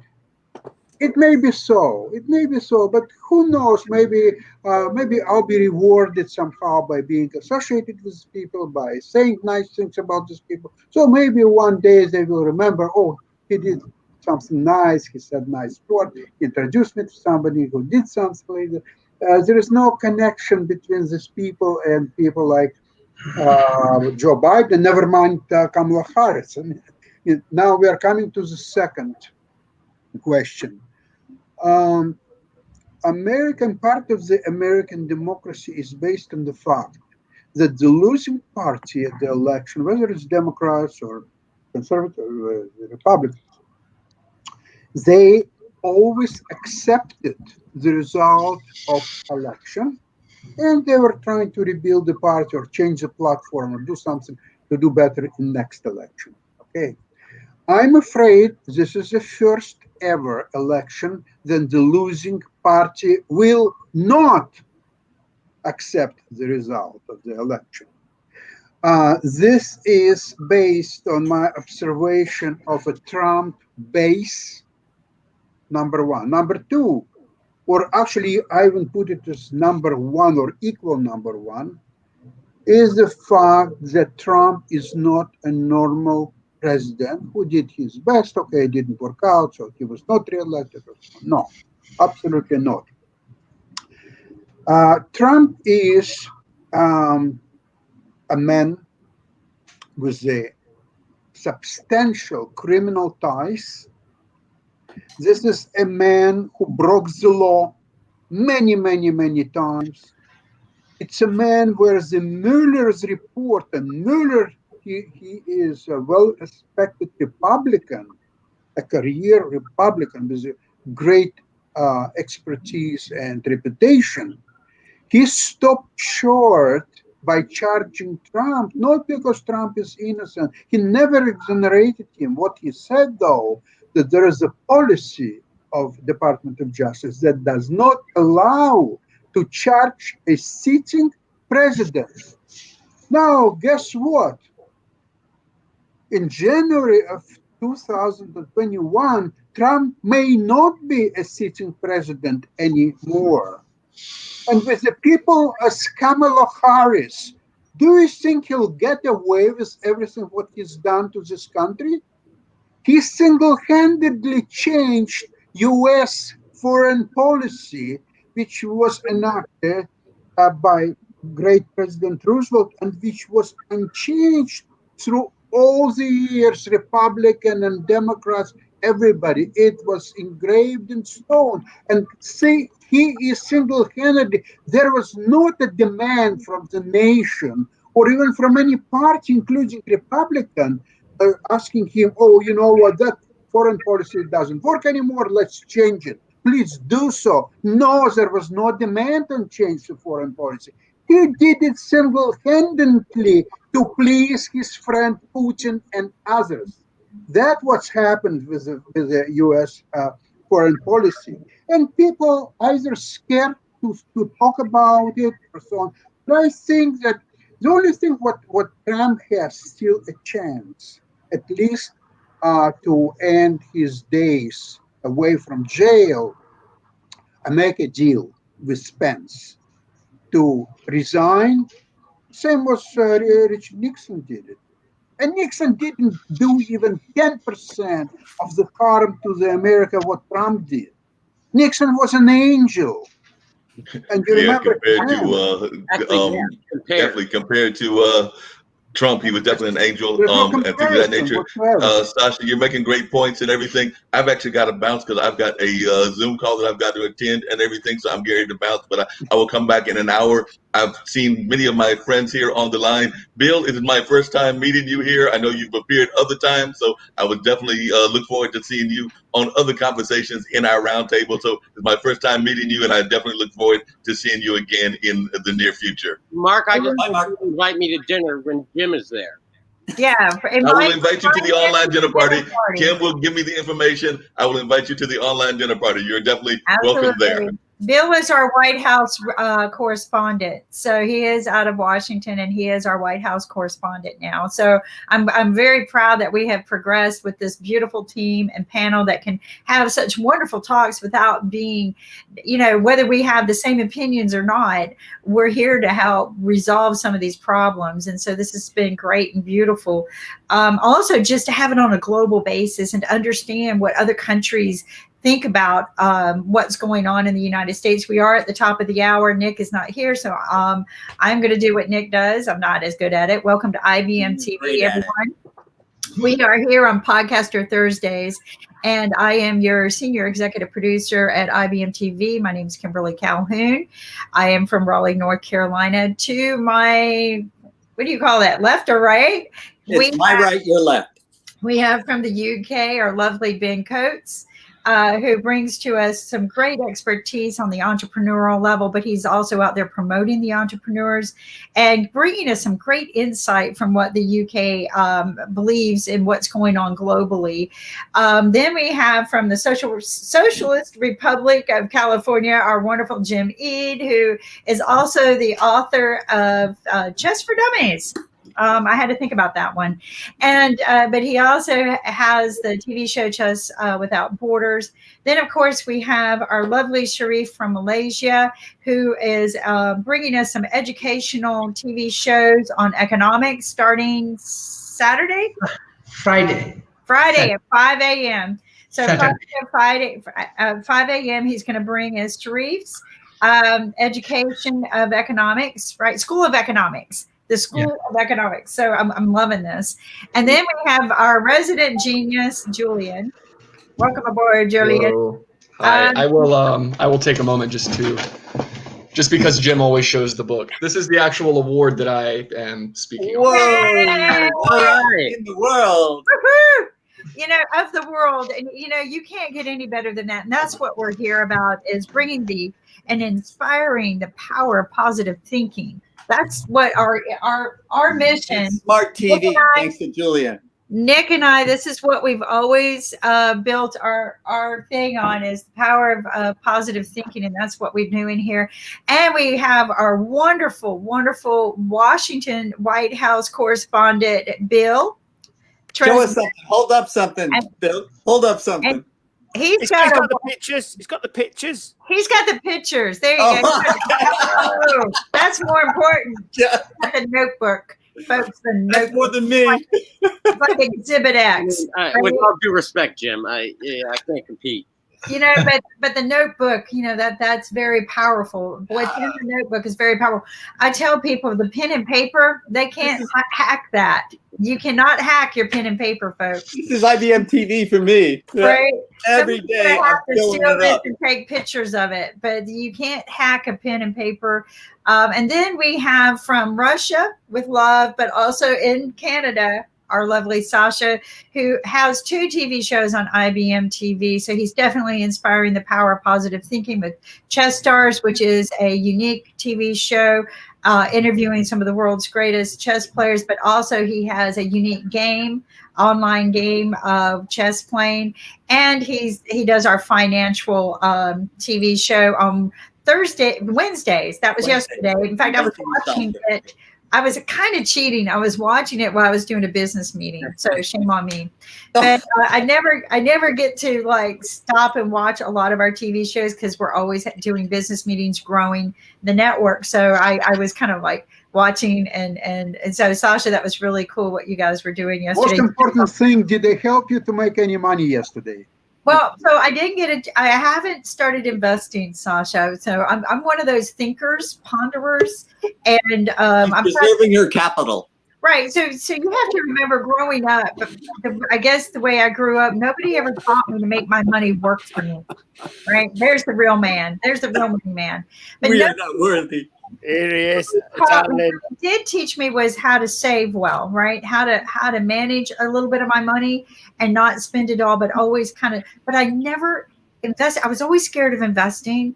I was scared to take that chance. So I've always nested my money away, and I always had liquid capital. So as I got older, one day I realized, whoa, did I miss an opportunity? So I have started investing, but I really have to think hard about it before I do it, because that's not my expertise. My expertise is other areas. And so I want to be very, very careful. So listening to your show is teaching me facts, so I have no fear. That's Kim, you can do both. You can save and you can invest as well. I'm doing both. For example, I'm investing, but also I got a new mattress delivery. So I have to throw all the money from the old mattress to the new mattress. But I was sweating. That took hours because of all the money we had to transfer. Right. Yeah. My mattress doesn't come stuff like your Sasha. When I order a mattress, it costs me money. But Sasha gets a new mattress and buys the company. Yes, I'll give the company. Mine is just practically a pillow top at this point. But seriously, on some money, you invest others. You know what's the name of the company? It's a Savers Mattress. Savers Mattress. That's the next Perfect. place to lie. And I got a king size bed because that's what I need, king size. So you're gonna save a pee? Yeah, but it was also king size, so I really had to work very, very hard. But you know why it's a Savers? Do you know why it's a Savers mattress? Because it's only 4 inches thick and it doesn't have any interior springs. So that's why it's a Savers mattress. Yeah, but what's great is that if he moves, he can at least carry it out with him. I used to hide my money in a certain place too. I had a way of cutting something and being able to store and hide my money as well. Squirrel it away. But you can't carry where I hid things away with you, right? So Sasha's pretty smart, but but you can only put your money away for so long, and that's one of the reasons why I'm very thankful for the TV shows that we have, teaching us not to have fear, to invest. So, because one of the valuable things I learned is when your money's working for you, it's doing the sweat, right? Yay! And did we lose Bill? Bill had to leave, I guess. So, but Bill had to leave, so I don't get to see all the comments. My scroller doesn't work very well, but I'm sure he will. So, but one of the great things that in doing all of this is we need sponsors, right? And so we're very, very fortunate that the Family Dollar Store, which is one of my favorite places to shop, is an online Family Dollar Store, so you don't have to drive, spend time going there. You can do everything online. It has all those name brand products that I love to shop for. So I get my shopping cart going and I keep adding to it until I've spent $25. Then I get my free shipping. That's smart, right? So, but I'm going to let Lynn talk to you about the Family Dollar Store. I'm going to pull up some of the items while these guys pull up their parties stuff. Mark left the house. The Cookie Monster left the house. But So anyway, thank you very much, Kimberly. Yes, our family owns what is an online dollar store. The link is family.dollarstore.com. We have 4,300 items. Mark, I think, left because he knew I was coming on, and I would give him grief because he's only memorized, or he's only looked at 4,119 of the items.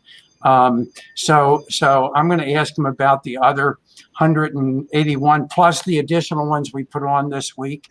So he really has work to do. I think he's gotten sort of, it's tired him out. But we're going to make him do a show, and it will be a 24-hour show because he's going to have to discuss each item separately. Yes, I know, Jim. That's real pain. So we can use the CBD patches, which have lidocaine in them, and we can use those. But we have lots of great items. We're here because we're supporting the mission of Money Masters PBS. And that mission, which I know we were just talking about when I came on the show, is to provide financial education and financial fitness to people with the intention of reducing the gap between poverty and financial sustainability. And I think it's a wonderful, it's a wonderful mission. I know that I have 4 grandsons, and I know that none of them have ever learned any financial education at all in schools. I didn't when I was their age. I know my son and daughter didn't. So I think this is just wonderful that this exists. Sometimes I'll wear the mask on the show because what I don't want to do is have any possibility of sending any kind of a computer virus to Ben over in England. And I think that would be a real problem. So maybe I'll keep my mask on. But speaking of masks, we have 50 masks for $25. And by the way, shipping is free if you order $25 or more. So you can get free shipping just by ordering 1 box of masks. They're triple layer, triple thickness. The blue side out if you want to protect other people. The blue side in if you want to protect yourself. Okay, so why not order? But we also give everybody, just for signing up to become a customer, we give everybody free gift tokens. Now the gift tokens are basically like getting gift cards that you would get from Target or CVS or any of the stores. And when you do, it's going to reduce the cost to $20. So Jim, did you get your calculator out? Because I always need Jim to do the calculation. But that costs how much, Jim? 40 cents. 40 cents. There you go. And Jim has chided me, and I'm going to take my mask off here for the moment. Jim has chided me because I used to say our items are cheap, and that's wrong. We have quality items on the site. You can see Caress, Dove, Dial, Irish Spring, which Jim loves. Okay, his favorite. Kimberly is funny because I never knew anybody else did it, but we put it in our clothes drawers to keep the clothes smelling better. And Kimberly does the same thing. As it turns out, I imagine we're not the only 2 in the world that do. But we have things, Johnson & Johnson products. We have Fisher Price. We have Sesame Street. I mean, I can't mention all of the quality products we have, and they're less expensive. So especially with some of the beauty products that the ladies can use, I mean, it's clear that Jim and I don't use them because we probably don't care whether we have, well, I'm sorry, Jim, you should care. But anyway, here's the Genesis line lift that Kimberly just had up. It sells at Amazon for $67 plus shipping. And we have it for $4.99. Now, we can't ship to Ben, but Ben can become a customer. And if he does, he's going to get, and he actually has, and I've sent him some additional tokens. But the gift tokens, he can give them to his friends here in the United States. No, not you, Jim, because Jim tries to get free tokens from everybody. So we have blocked Jim. We can't do that. But Ben can send them to his friends here. Ankit, for instance, who lives in New Delhi, Ankit has, or in Delhi, Ankit has a sister who lives 20 miles away from me. Here, she lives in King of Prussia, Pennsylvania. Okay, so he doesn't have to travel here. He doesn't have to call me and say, "Hey, Lynn, hop in the car and run to King of Prussia and give my sister some gift tokens." He can do it right from his own customer account. Okay, and he has a brother in Maryland, and the same thing. Now, Maryland, that's probably about 120 miles away from me to get to his brother. That's okay. But if Ankit asked me to do it, I probably would drive there. But I would be even smarter by sending something from my customer account to him, and he would get it for free. And Ankit can do the same thing from India. Ben can do the same thing from England. Sasha can do the same thing from Toronto. Julien can do the same thing from Toronto. Willie Hill can do it from Australia. It really, there's no restriction on where you can be a customer. It's just that it's not going to be cost effective for us to deliver to Willie in Melbourne or to Ben in England. But we could deliver to Sasha. The problem with that is, as Sasha well knows, my daughter lives not far from him in Toronto, and getting through Border Patrol. And I'll know more about that on Saturday because my grandson is trying to go up to Toronto because they need his help up there. Because my daughter-in-law broke both her wrist and her elbow in a bike accident. So anyway, but become a customer and get your friends here in the United States to become customers themselves. Because here's the reason. We're supporting Money Masters PBS, and through the end of September, we're giving 100% of our profits to Money Masters because we love the mission. And anybody who becomes a customer between now and the end of August, you're going to get an additional $5 worth of gift tokens. So why not shop? With 4,300 plus items, you have to have something there that you really would like to get. And we have the face masks, which everybody needs anyway. So I keep them in my car. I keep them in the shopping bags because I forgot the other day and walked into the food store without mine on. Dumb. And but immediately I had one with me. So at 40 cents a mask, it's not a problem. They are disposable. So I think I've done it. Jim, what did I forget? Because Jim or Kimberly, what did I forget? Well, the great CBD products, and I guess my share screen stopped. I was focused on the share screen, so I didn't know that it had stopped. But the CBD products are of great quantity, sizes to try them out to see if you're comfortable with them, rather than investing, say, $80 to $120 in a bottle. You can try it out. The patches are great. But there's just so many different things. And I think that what we need to focus on in this economy that we're in, including in the UK, is you need to think about how exactly minions, right? If you got kids, get these napkins. What do you mean kids? What do you mean? My family steals them. Okay. My family steals them. And join the club. I mean, right. we have a minion napkin club. I'm gonna have to send some to the UK there, but here's the thing, that it's all about, what I learned is it's all about to me the 5 things that you need to think about. It's about how you manage your money, right? You how you're going to spend it. Make your budget, right, and spend it wisely. Don't go spending $60 on the same product you can buy for $4 right here.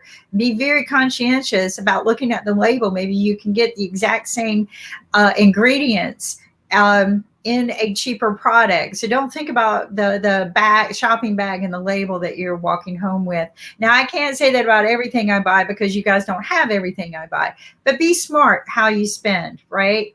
Then you want to save. That's very, very important, is saving. And then after you save, the most important thing you're going to do with your money is make it work for you, invest. So you can invest your money, and depending on how much you invest, you can make enough money to start shopping at the dollar store, right? and buying those products that you want without having to even work. Your money's working for you. This is what I tell people. The investment is your money's working for you. So listen to these great TV shows we have on how not to be afraid to invest your money. That's right. But then the most important thing that nobody ever really taught me about, I kind of learned through the school, when I first got my first paycheck, and understanding what it is taxes. Learn what your taxes are. Start reading some great books or listening to David K. Johnston's TV show, who is also a Pulitzer Prize author, but he's got some great books, and I keep going back to them because he's actually funny. Like, Nick says, financial literacy can be boring. And I've read a lot of books in financial literacy, and it is very boring. I actually read the tax laws every year. Very boring. But David K. Johnston is very funny. And so I actually, you'll see markers, I marked the book, and, but get educated, but make sure you do your taxes right, but also learn what your rights are. You may not have to pay taxes on everything that you get charged for, because trust me, they're not honest. They are not going to be honest about it. They're not going to tell you when you can't or don't have to pay. So, but then take what you've gained, right, and make sure you pay forward. So the fifth thing is the most important to me, is when you pay forward, you're circulating it back into the community where it might be needed. It could be investing in a company that's trying to get started. Paying forward doesn't mean to pay to poverty. Okay. Paying forward can mean so many other things, to help people, educate people, to maybe help somebody eat, right? There's this woman in Durham, North Carolina, and she doesn't have a lot of money, but what she does every Friday night, I think it is, or one night a week, she goes down to the chicken place and she gets all their leftover chicken, and she goes out and she serves the community food from leftover chicken. Wonderful. So, and then so many people have come back to her and said, you know what, because you helped me, eat again, and help me learn to do some things, because we would have a little bit of talk with them, never put them down. Some people have gotten back out of their poverty situation, and what are they going to do? They're going to give back. So these things are very important. And again, giving forward doesn't always mean giving to the poverty or to like these critical situations. Those are just good things to give to. But there are so many other good things that feed back. And that's what I tell people. Investing in startups is another way to feed to your community, circulate the money, because our money's not circulating. Our money's dried up. I love what the UK is doing, where they're giving vouchers to their people to go to restaurants to eat. Okay, so it's not just giving you vouchers it's giving you vouchers to go eat at the restaurant. So what does this do? The restauranteurs have to hire more people. They can pay their people, but they also have to buy supplies. They have to buy food to cook. So all of this is recirculating back in your community, and that's going to rebuild the economy. The UK is in a situation right now where that they are in a bad situation. I don't want to see the U.S. get into that situation, but we're tumbling really hard and fast because people are not able to work. I've seen a lot of great restaurants close down permanently. Restaurants aren't the only businesses, but they seem to be the one that feeds the community. No pun. But seriously, from a financial point of view, what I also liked about what the UK is doing is when they give vouchers out like that, people who can't afford to eat are probably getting a meal a few times a week that they wouldn't normally get. And it might sustain them enough to come back and do something great. So these are things we need to think about. I thank Lynn for being a giver to IBM. When you're buying this month from now until the end of September, you are donating 100% to us. So please think about that when you're buying. Also think about this, that you're registering, you're going to be getting $5 free. That, that's a lot of money at the dollar store. $5 is a lot of money. It takes me forever to spend $25 at the dollar store. I get irritated. Like, I should be able to buy more. But here's what you do. There is, when you sign up to become a customer, there's a favorites account. So as you go through, what you do is you put the items that you like into the favorites account, okay, and or you just ask Mark to tell you what all the good items are that you should be buying, because I know he's been through so many of them.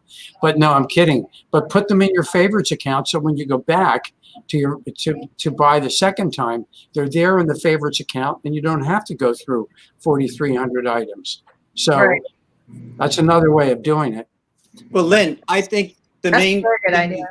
the mission that I've really picked up on from you is that you want to raise people from financial poverty to financial sustainability. Correct. And I think that's what's really attractive about all that you're doing, all the money that your profits you're plowing back into this mission.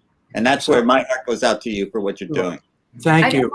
And I think that when we are able to unite like this and come back, we bring our economy back, right? But again, you know, shopping there is smart. I mean, why not shop there rather than drive up to the store? Time to me is money. I tell people, Nick and I, we're really bad about when we go onto a TV set because we know it costs $1,000 a minute to film. And so when things are dragging, we're going 1,000. We're really bad because that's money being thrown away. When I'm driving somewhere, I'm in my mind going, how much is this costing me time wise? You cannot buy back time. This is the most important, valuable lesson you can learn in life. You cannot buy back that time, so use it wisely. And shopping is, to me, I mean, people think because I'm a girl, I like to shop. I do like nice things, but I really don't like to shop. In fact, I've been guilty of hiring people to shop for me. So, well, because I'm guilty too. I get you. I get you, Kim. I have no mindset for stores. I really don't.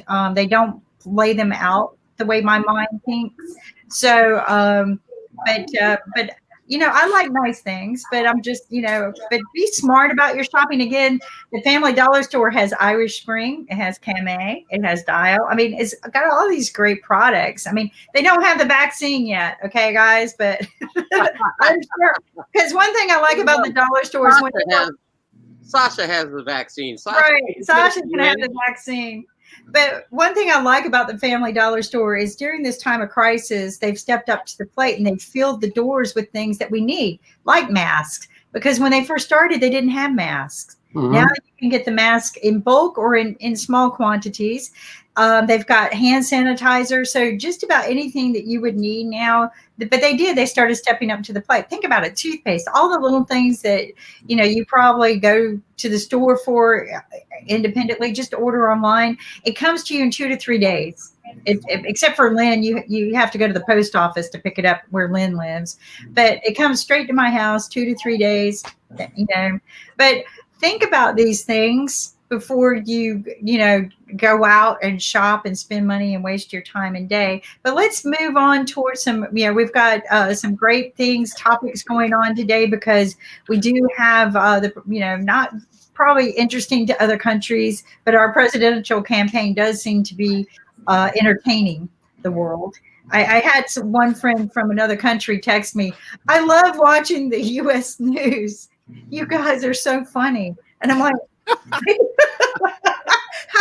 this poor woman wakes up every morning and we're the funny news to her. if it wasn't so serious, it would be funny. But well, I mean, sometimes you have to laugh. Most of the time I'd laugh because I go, we have endured before, but this has been like more than endurance for me. Maybe it's just because my tolerance is gone for certain things, but I thought that was funny. We're the funny pages for her. So but I'm hoping that as we, what happened to, Ankit came on board. Okay. So, but that's, we've got a lot to look forward to if we think positive. And that's where I hope that we are driving towards, like we're listening to the UK. Why can't we follow some of that footprint, feed that into our country a little bit and entertain some of these ideas of how we can recirculate money and recirculate our economy, because when the middle class gets hit in our country kind of does this, right? Because we're the foundation. We're what feeds the poor and the upper guys. These upper guys shouldn't want us to collapse, but we are, because now you're going to start taking away the homes that people can't pay for. You've taken away our jobs. You've taken away our means to support our family. And when you do that to the middle class in our country, you've literally lost the means to feed both up and down. What are your thoughts on that, Bill? Well, I think you're right across the board, and it's always generally been understood in the United States that our economy, with other major economies, drive the world's economic engine. But it's never been made clearer until now with the policies of our current president, what the economic repercussions are rippling through the entire world. And so it's exposed our own fissures in our foundation of our economic policy, but it's also rumbled through. You know, there's the old saying, you know, I catch a cold and the rest of the world catches a flu. So I think fundamentally that. However, I do have a question for Jim. Okay. Because, please, Jim. I mean, I spent a significant amount of time in my youth in San Francisco, so I figure we're kind of cousins. But Washington is not necessarily the complete power center. You're out there in California. What are they saying with regard to how they're looking at it, whether it's Silicon Valley or up and down the state, with regard to the selection of Harris and or how they're looking at the future? I mean, so for example, more specifically, how's Silicon Valley looking at it? Are they thinking that with the election of Biden and Harris, would that fundamentally take the pressure off the tech companies? Or what are your thoughts? Oh, that's a great question, Bill. Thank you for asking. And although Kamala and I myself are best friends, I can only say that there's two things going on, which is the financial world, venture capitalists, and the technological world, which are all about creation and innovation. And the financial sector is not as happy as the technical sector. The technical sector is thinking this is a good choice, and most of them are ecstatic. The financial world is not as happy because they think that there will be more taxes, or they're afraid of all this sort of repercussions that might affect their pocketbooks. And so they're more leaning towards anybody who thinks that government should be smaller and not as active in interfering with their companies, with their corporations, and with their ability to make money. So there's two different philosophies right here in San Francisco, and they're not aligned. Really? I thought you guys were aligned. No. Overwhelmingly, I thought they were all communists. They just have their San Francisco passports. But not wait a minute. You're the people in San Francisco who don't want to make America great again. Oh. Right. So that's news. There's breaking news on IBM TV. Breaking news on IBM TV. San Francisco does not want to make America great again. Yeah, that's one of the falsehoods that I hear a lot. But the thing is that there's overwhelming support in California for her, and there's overwhelming support in California for the ticket. There's no question about that. The financial aspects of San Francisco are a minority, but those people have their influence. In other words, they can write checks. So there are going to be donors on both sides. And I think that, Hollywood is going to be for the Democrats. The financial industry is going to be for the Republicans. And so we have that kind of misalignment. But overwhelmingly, the state. But again, I have to speak. If you drive an hour into the valley, it's a completely different state. So. Do you not feel like you're in a Hollywood movie living in the States at the moment? Is it not the best blockbuster that's ever happened these next few months? It will be. It'll be great. We're gonna make America interesting again. The Chinese curse is to live in interesting times. But I was teasing Zack, like, how are you going to write a science fiction movie or plot or screen play about the future that's any crazier than what we have in reality today? I mean, you don't have to. You don't have to write a plot. You can just start stirring up conspiracy theories like I do. And I created a movie the other day, right? Where did all of our money go? The $4 trillion are money laundered, and now we're, who knows what we're going to be, right? So it's all, conspiracy theory fun, right? Just make a movie out of it, right, Nick? Well, I thought this was supposed to be Podcasters Thursday, and what we're doing is talking about this crazy election. Well, this is podcasting. This is podcasting. We're helping the podcasters away, except for Ben. Because it will be podcast. Every podcast will be about it over the next few months. Yes, it is. It is going to be the key. It is, and the worrying thing is, from an international point of view, you're in real danger of embarrassing yourselves as a country and losing a lot of status on the international scene because it's just turned into a joke, and that's the scary thing. And the biggest worry for me, what has come out today, is that he may not go. He may not walk out easily and just say thank you, I've had my time. That is worrying, and that is really scary. Come on, that is scary. You guys are really scared of the wrong thing. Don't dismiss that possibility. I totally dismiss it because I think you're making a huge mistake to dismiss it. The only thing that's holding him back is he was so stupid to insult the generals, the admirals, and all the military brass. See, we're a nation of laws. With him, he would stay. We have laws. We have millions of attorneys sitting in Washington, D.C. They don't have guns. They don't have guns. Yeah, but the thing is, some do. Yeah, some do. The FBI does. So that is just a hoax. I mean, there's just absolutely no question. I mean, that is a leftist not accepting reality, Nick. The reality is that is about as real as the earth is flat, guys. It's a clear and present danger. He would do it if he could.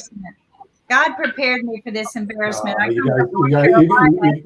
You guys, in North Carolina, we had the potty bill, which embarrassed us in front of the whole world, and nobody would even do a concert here. Not even Maroon 5 would come. They were like, we're not coming to your state. We lost our basketball games here, all because of a potty bill. So I've learned to be embarrassed and live with it. I would go to Washington, D.C. for smart city meetings at NIST. And speaking of Washington, D.C., Bill, what do you got to say? North Carolina, they would tell us we're not going to do business. We're not going to give you grants. We're not going to give North Carolina anything. Bill, what have you got to say? I mean, you know. Yeah, Bill, you're in Washington. Well, I'm going to save my comment on that for later because I had a question for both Ben and Sasha. Okay. Because Kimberly, I think we were driving at, what it means for our economy and how that economy is affecting the rest of the world. Now, Ben, with the news today that the UK is in recession, does the UK see that as a ripple effect of the United States economy being, and do they blame the United States? And what are your thoughts on that? And Sasha, a similar question from Russia. I hope with love. But Ben? We've blamed the United States since 2008, Bill, because of the original recession. And obviously that was the banking crisis, and a lot of the UK blamed the States for that. This one, no. There's no blame on the States. This is a coronavirus crisis recession. And the key now, really, it was always going to happen once countries locked down and trade ended because you couldn't get anything anywhere. The key now is how do we recover? And the biggest problem we've got is the best way of recovering is by working with the States. But if you're going into a big argument for the next few months, your concentration is not on working with other countries. Your concentration is purely on your election. And that, to me, is worrying as to how trade's going to happen. And also, we've got Brexit going on, and we need to negotiate a deal with the States. That is imperative to our future. We need to negotiate a deal with the States. Who do we negotiate with? I don't know. That's what worries me. Sasha? Speaking about Russia, Russia economically is disconnected from the rest of the world. It has a great natural resources base when it's a booming economy around the world, so they can charge astronomical prices for their oil and other resources. When the economy is not doing so well, so they charge much lesser prices. But however, they don't have social programs, so to speak, and they can survive on very meager profits from the sale of their natural resources. Now, speaking about that is politically, they are a very big player. They are determined to destroy the Western alliances, civilizations, anything to do with UK, United States, and other Western European countries. They are working at it for the last centuries, actually, because even during the SARS, the England was their biggest enemy, and it is the same. So now during the communist regime until 1985, and up till now. So that's why they were so heavily influencing the elections or Brexit in UK, elections in the United States. It's difficult to prove, but from my sources, from what I know, Trump would never be elected president of the United States if it wouldn't be for Russian help. And interestingly enough, their help was concentrated in 6 so-called states. States where they can vote different ways. So the shaky middle ground. And that's where they were actually only in those 6 states. And they were successful. Let's admit that they worked very diligently, very hard.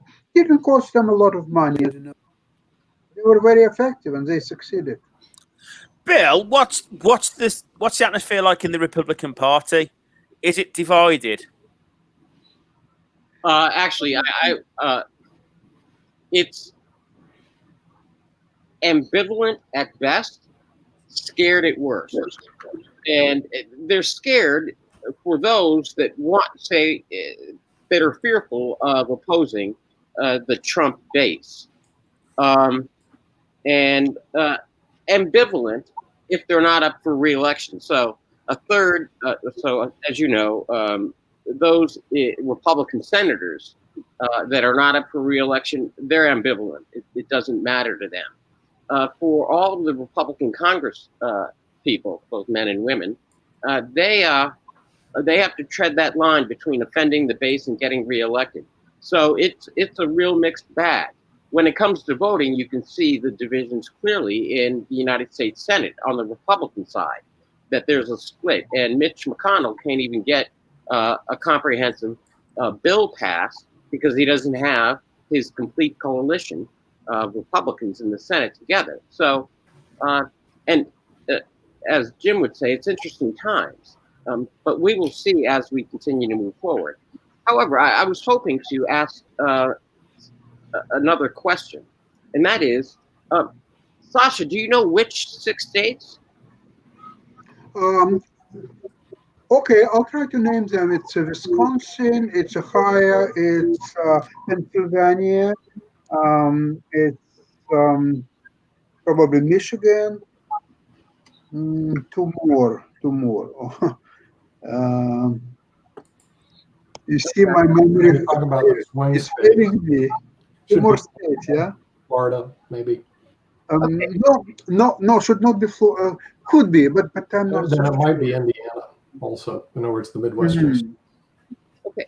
Yeah. If I may, Ankit, what is the impact of the American instability been as you look at it, and the way you look at it from your vantage point? So it's, you know that, if America does something, it definitely get influenced by countries like Europe and India and a lot of subcontinent people. And I think there is some kind of an untold treaty with some countries where they have a pact that if something happened to them, definitely their allies will suffer from them.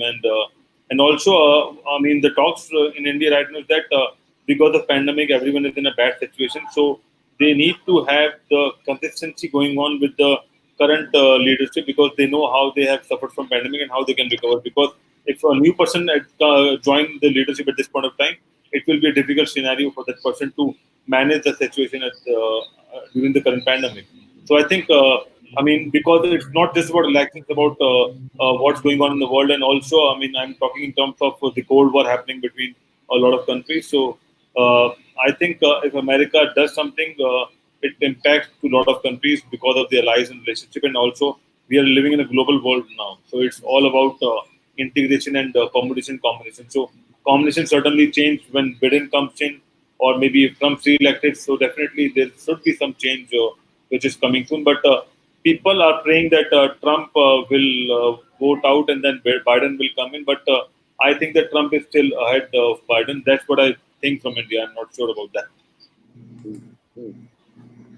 I'd like to add something about Trump. It's very interesting that he, by being a complete outsider of US politics, was able, by becoming president, he was able to create his nuclear base, which will, we're talking about probably 30% of electorate, which will be with him regardless what. They will sell their wives and kids and anything, but they will be with him until the bitter end. And he was able to do so by passing media, traditional media, of course. I mean, all this congressman Republican, the Senate Republican, so on. So by doing so, he made these Republicans clowns. They must do anything what they tell them to do, because what he tells them that you're up for re-election. And if you're not going to do what I'm telling you to do, I will not help you to get re-elected. It will be somebody else. So you better listen to me or else. Okay? And all Republicans have to follow this suit. That's why this the Republican Party today is a joke. It's not a party, what we think about the party should be. It's a joke that's dominated by one individual, apparently, at least so far, Sasha. But you know, I think it's going to be a pretty exciting election, because they're going to make it exciting. So we're going to see a lot of it. And starting Labor Day, we're going to start doing elections. I mean, almost every day. I don't know if it's going to dominate a 3 or 4 hour slot, but you know, you never know. What you know, basically what's going to happen when it comes to election. Also, we have a program coming up at 1 o'clock. Ankit, what's our programming coming up at 1 on Eastern time? So that's about Gamers Den, and we'll be talking about games. I'll play the intro and then we can discuss about it. So just.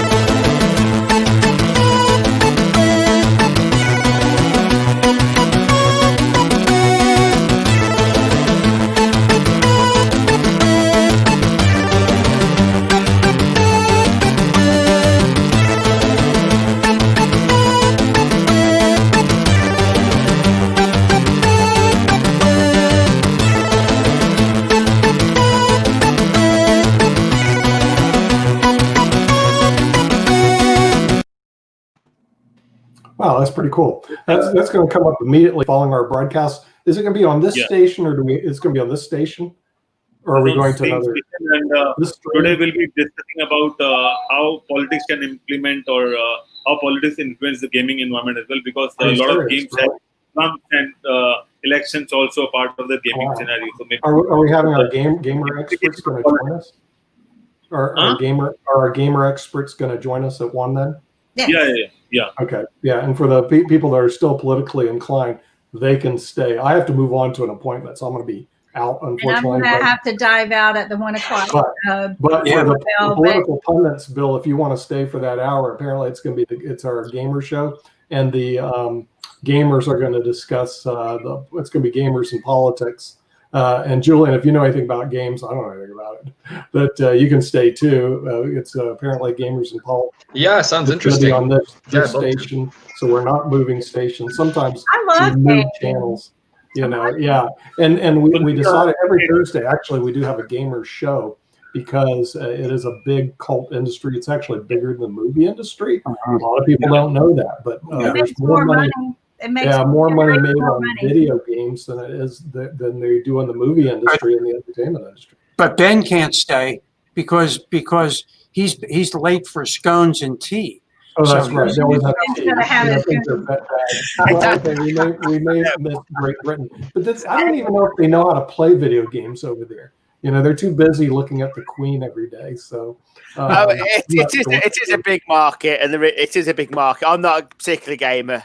Other than FIFA myself, I let the kids play on it. We're PS4 family, but very rarely I go on it myself. And recently a company here called Epic Games that does Fortnite did a round of financing valuing the games at $17.6 billion, and the owner apparently may be the wealthiest person in the state of North Carolina, surpassing Goodnight and Sal, who are worth $8.7 billion, $3.4 billion respectively. So that just tells you how big this gaming industry is.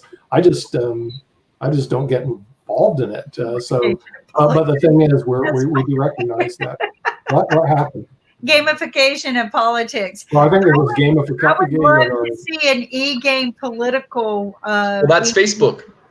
Gamification. Facebook's dangerous. I've decided Facebook is too dangerous for any political. Facebook has a vice grip on social media. I mean, they're like the dominant player, and if you name the number 2 player, because it was MySpace, they're so far down. I don't even know if they exist anymore. I mean, they certainly have a vice grip on the social media market, and they're just. I don't see any competition. According to Mark Zuckerberg, if he does see competition, he either buys it or snuffs it out. I thought that's pretty cool. In other words, like competition, crush. Have we not just discussed the biggest game over the next few months, over the last 3 hours? Is that what we've been discussing, isn't it? Yeah, I think so. It's maybe for the Russians, it's a video game, huh? It's going to be very interesting because Russia's aligning for Trump, and then he just said Russia wants to destroy the United States. So do the calculus, Julien. If you're backing somebody and you're from Russia and you want to destroy the United States, what do they really think about Trump? I mean, obviously not very much because they're backing the horse you want to destroy. But China is backing Biden. So, the election's going to come down to Russia and China. So we just got to follow who's going to win the election this year. It's going to be the next world war. I mean, you got China over here, Russia. Hey, knock on wood. We got. If Trump wins, we're going to do this. If Biden wins, we're going to do this. And I'm we need to get Xi Jinping together with Putin, and then they need to let us know who the next president is. Or we can go back to Great Britain because they're used to ruling the Senate. The only thing I'm afraid of is the president has one power that they really shouldn't have, and that they can push that one button, right? Anything else, it takes the Senate and the Congress to push through. Now, Trump has done a lot of weird things that I don't think should have gone through. I have my bomb shelter ready, so I don't really care. Yeah, I got my bomb shelter. I don't think your bomb shelter. So, unfortunately, Nick, you weren't part of our conversation the other day. You're within the 20-mile radius of the nuclear power plant, and that nuclear power plant is on the beam list for the. So you didn't know that. See, I used to work for Progress Energy. That's where I co-opted. And I would have to go out there and make sure, again, Nick beamed out. He's beamed into his bunker. He's going into his shoulder. Yes. How do I switch to the new? Will it just like pop up on this current stream even? Oh, okay. So I think Ankit will get you guys situated. I'm going to have to dive out as well to take care of some things, but I'll see you guys later. I have to go as well. Thank you so much. Always a pleasure, Kimberly. As always, it has been a pleasure.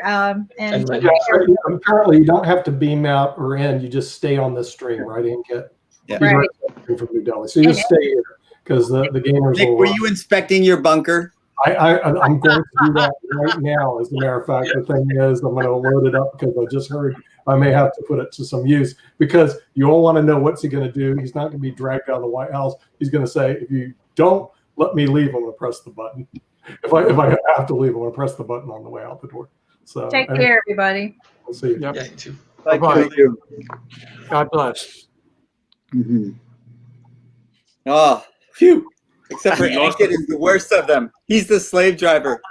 He's the one that sends out the URLs that we have to link to, and he just says, "Oh, okay, it's 2 a.m. somewhere. Where is it, Jim? Oh, it's 2 a.m. Jim time. Let's get Jim on the show."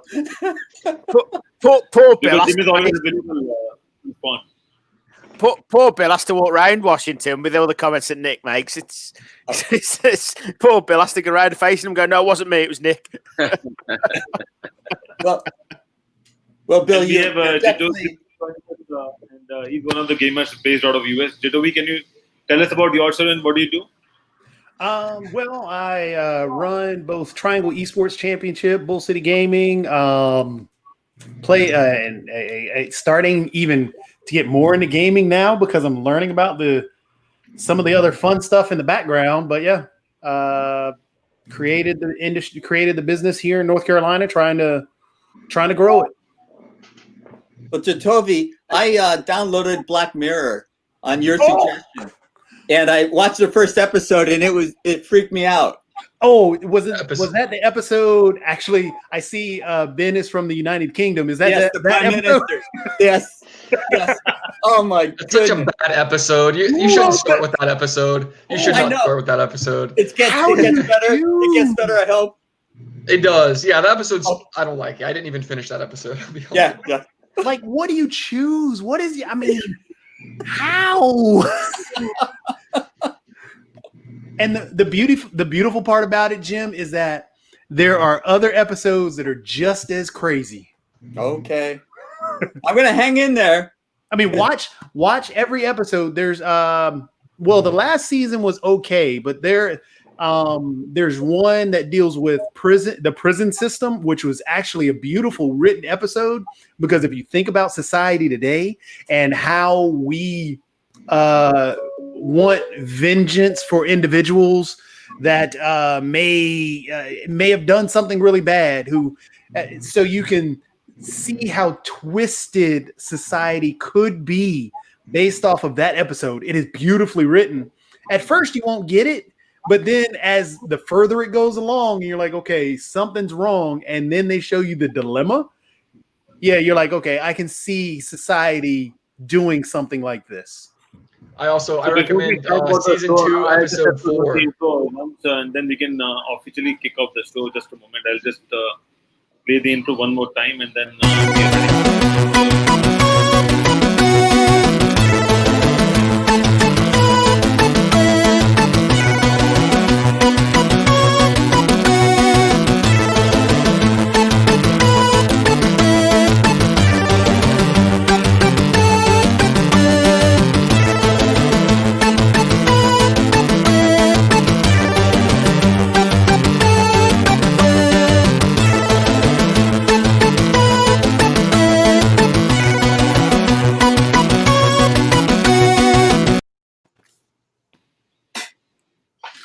So that was our gamers intro. And Jitovi, today's topic we were discussing about gamification of politics. And what do you think? I mean, how games are influenced by politicians, and what kind of games we can see during the election time, and whatever we have seen in the past. So there are going to be a ton of games. I mean, there are a ton of games that are already surrounding political issues that are always out there. Even from, as we talked about last week with Grand Theft Auto dealt the whole storyline was based off of a lot of political issues that happened, from the prison system to money laundering to corrupt politicians. It was a beautifully written story. I mean, you can go back to one of the other ones that they did was Red Dead Redemption, which talked about the history and how the Old West was built. And it developed throughout there. There's a game called Detroit. Detroit came out, matter of fact, last year, and that dealt with our future and how we view each other as individuals and where the technology is taking us. There's a show called Westworld, I was just going to ask you that. It is basically you're playing a live action version of Westworld. However, you're playing as the android, and you are placed in real life situations. There's one scenario that they place you in, and of course, the programmers or the robotic, the AI wall that you're never supposed to cross is that a robot cannot injure a human. So it places you in a position where the one scenario is you are purchased because you're an android. You are purchased, and you are purchased by a single father who is an alcoholic that just lost his wife, but has to take care of his daughter. And he is an abusive father. You are caught in a situation where you have to decide, do you protect the child or do you turn away? So there are games out there that really have real life situations and talk about society and talk about the political discussions that go on today. But, they're there, and those are ones that we can educate kids off of, because even Fortnite, for example, you can actually wrap a political discussion around Fortnite. It's just how you educate around gamings themselves. Well, Toby, I just got to ask you this. It's a little bit off Ankit's topic, but you saw the show Westworld, right? Yes. So I loved season 1, but I lost it in season 2. Is that your experience, or is that just me?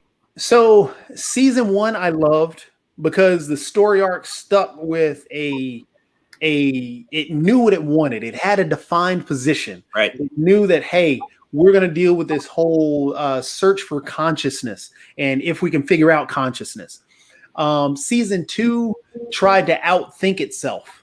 Right. And it tried to pull off a miracle in both cinematically and story wise, because what they wanted to do was try and fool you how they did in season 1. But in season 1, it was natural. In season 2, it was so forced. And then it didn't make any sense by adding in making what's her name a super being where she could stop everybody. Season 3 was garbage.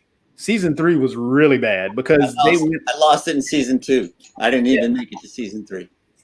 And don't get me wrong, season 2 had good points, and it was neat how they expanded the map and tried to bring about different areas, like the Asian area or the ancient Asian area, the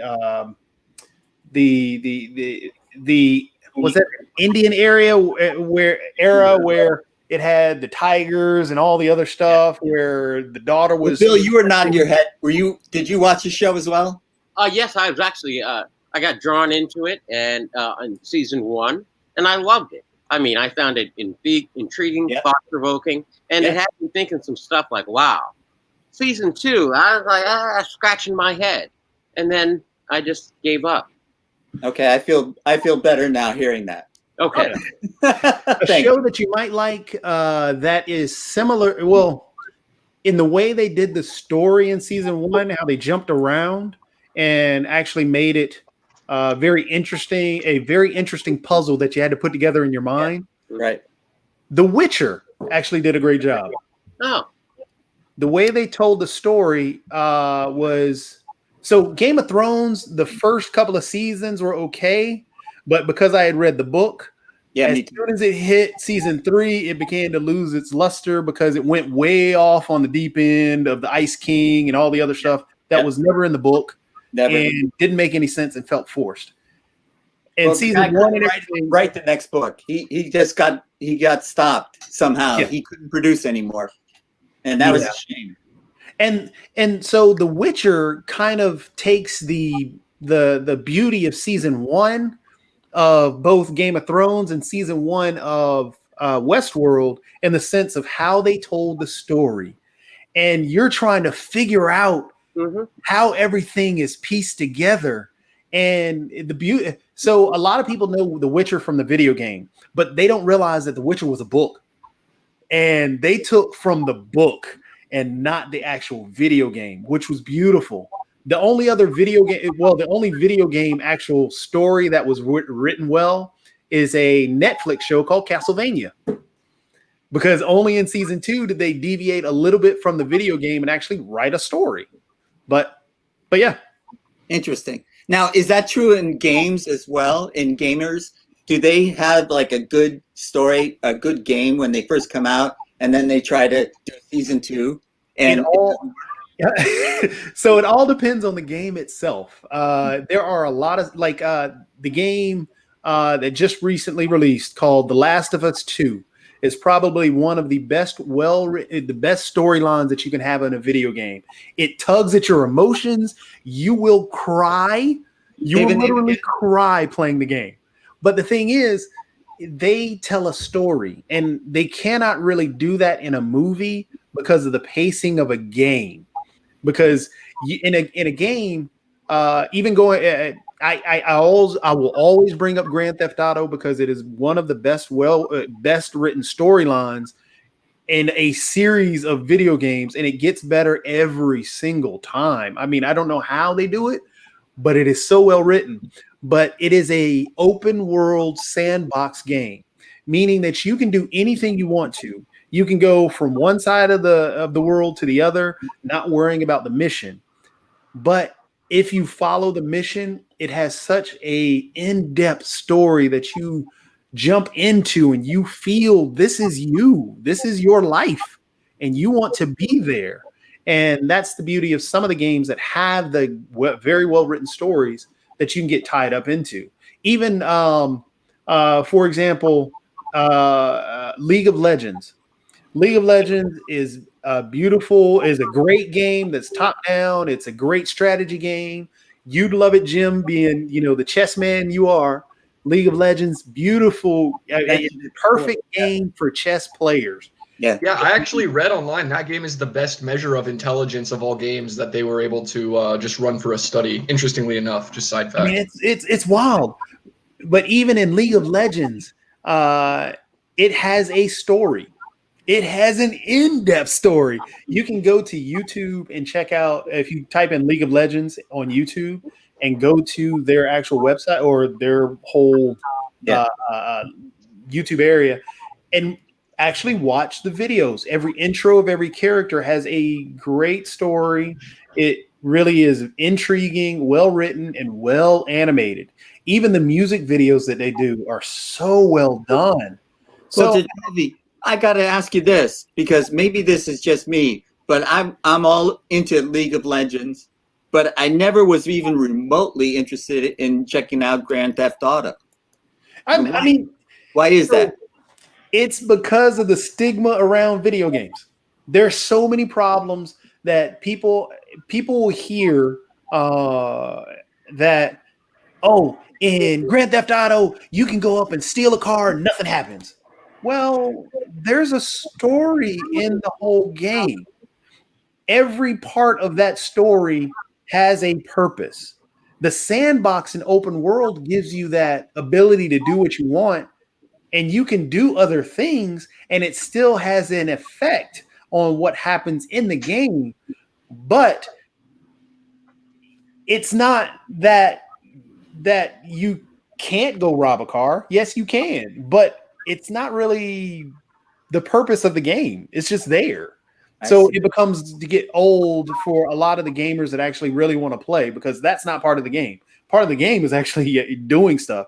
It's the game. Grand Theft Auto 5 has been out for close to 10 years now and still has one of the most active online communities because they keep pumping it full of things that you can do, and everything that you do has a purpose. Like, you can go, if you do go rob that car, it's mainly because you need money. In the game, you need money to do stuff. It's life. So you have to go get a job, or you can go rob this individual because you're poor and you need something. You may want to go and jump into an event that they have where they're racing remote control cars, but you can't buy a remote control car without money. So you need to So wait a minute, Jacoby, basically you're saying that Grand Theft Auto is almost like the COVID crisis that we're in the middle of, where folks are trying to figure out ways to get their survive and get their money and things of that nature. I had a question for Bill. I'm glad that you're still on the call and that we're talking games and everything. But Bill, what are you hearing from the White House about regulations and things of that nature? Jacoby may be interested in this as well. You're in the White House, and I know they try to regulate different things. And I'm wondering what you're hearing about them trying to regulate the game industry, whether that's around violence, whether that's around whatever. If you're hearing anything at all in your conversations. No, there's nothing significant to report about game specific legislation. I think the most important thing for gamers is what the FCC is doing with regard to the rollout of 5G and high-speed internet, because that's fundamentally at some point that's where we need to deliver the information and the speed with which people can play the game. And there's a real fight right now over, and to be clear, currently the administration's policy is to be as liberal as possible with the most advantageous terms for telecommunication companies. But who knows what's going to happen because of other issues about the digital divide, for example, and what meaning is true high-speed internet. But so on that point, game specific, you guys can have all the fun you want, but the question is the speed with which and how you connect, and that's really up in the air right now. What about with? So do you think games can influence the elections? By developing different games against different politics, or maybe some kind of a political agenda coming up on a game, and then that can influence or turn around the elections? Is it possible? Jacoby and Bill and our panelists. Actually, it is. And that's a very, very, very interesting question because fundamentally, politics is about free association. And who are you going to associate with? You're going to associate with your friends. That is those who you interact with. And whether it's in a game format or anything else, that always leads to a larger discussion.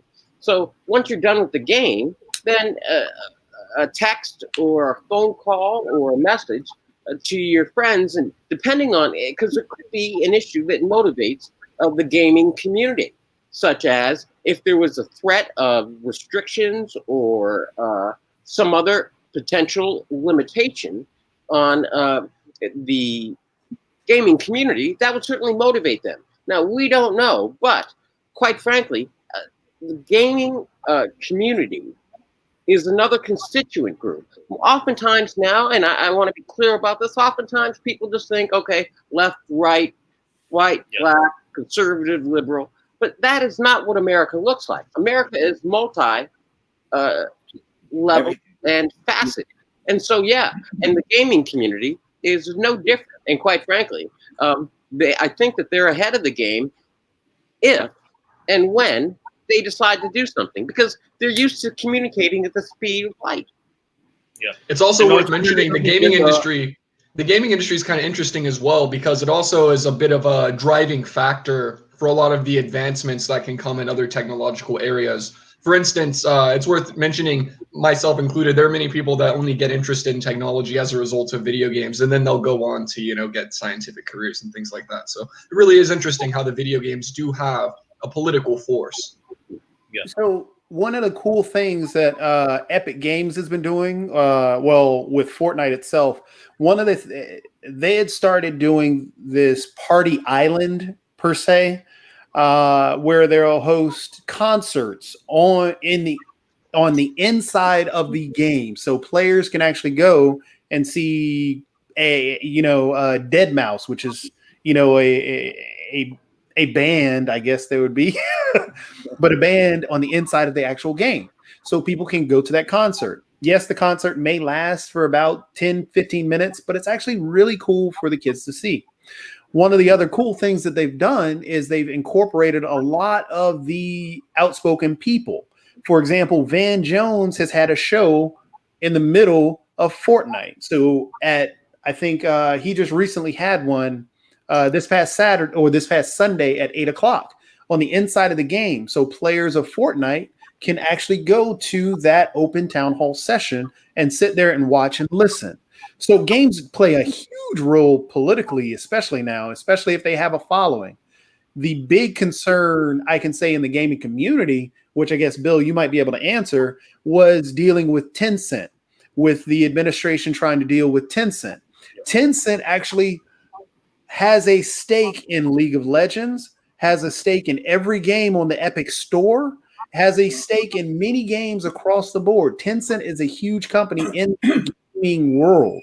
And if any restrictions get placed on Tencent, that means a lot of these games may have restrictions as well. And that's one of the big issues, I think, in the gaming community, that people are actually worried that if restrictions come, dealing with TikTok, which people are trying to figure out the understanding behind TikTok outside of a petty vengeance against TikTok, because any restrictions on the head companies of TikTok, that goes to Tencent, because that's who owns TikTok.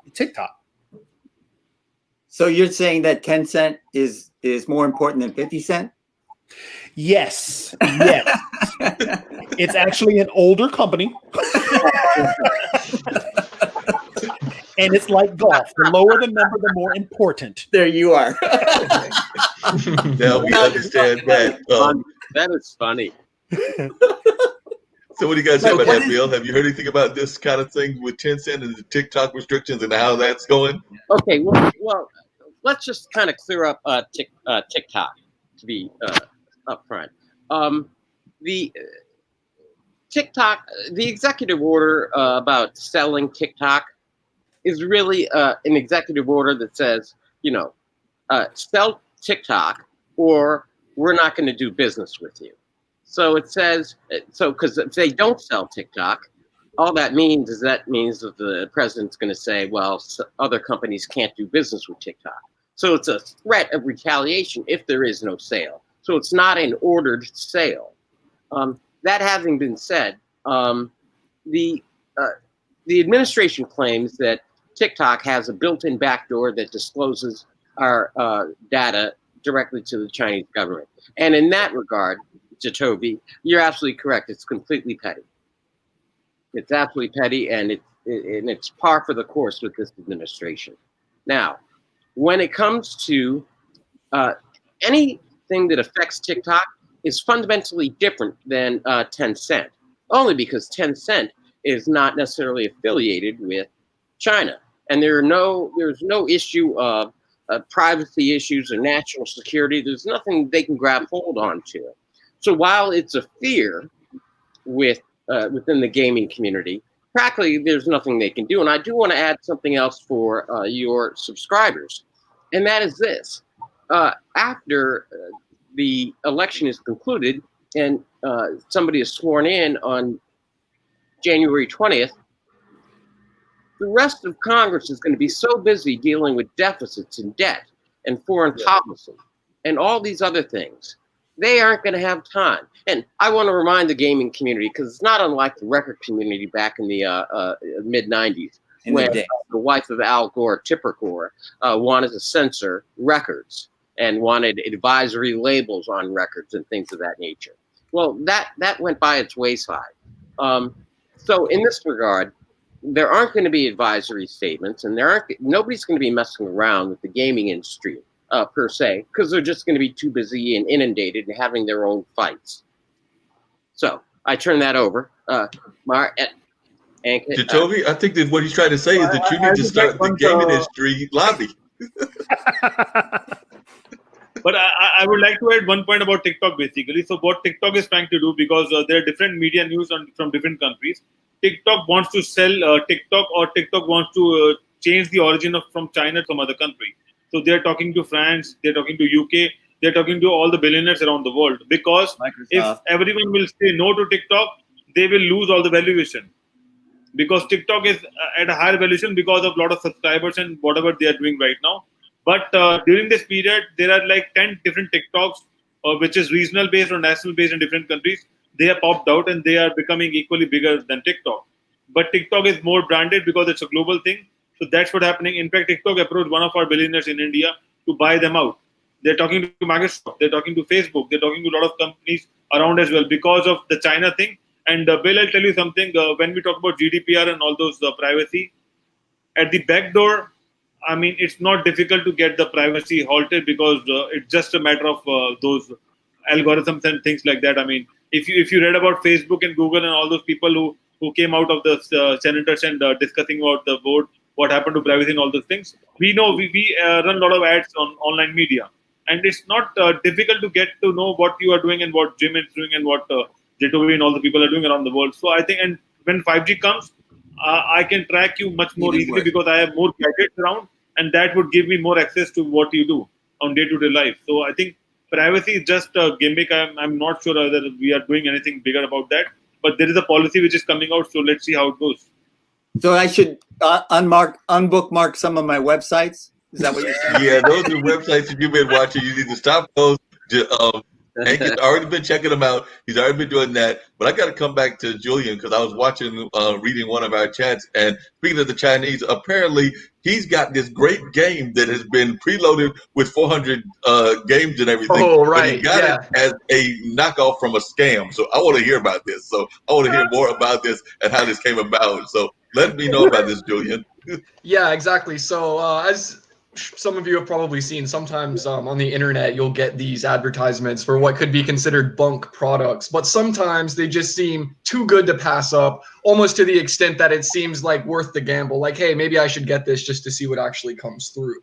So I decided to go ahead and make that leap once when I saw this thing. So this thing was called a retro gamer, and what it basically is like a knockoff Game Boy that actually comes preloaded with 400 I guess you could call them stolen ROMs from old video games on, like, you know, original Nintendo, Super Nintendo, etc. I like it. Yeah, so it's really interesting to consider because, you know, that's one major thing. That's a point that I've heard raised over the last few years, has to do with intellectual property rights, and then the fact that the video game industry will drive a lot of the growth of new, you know, ideas in certain spheres. It's interesting to think about, you know, how something like this can acquire value, and then how this thing could be advertised here in the West on Facebook to me, right?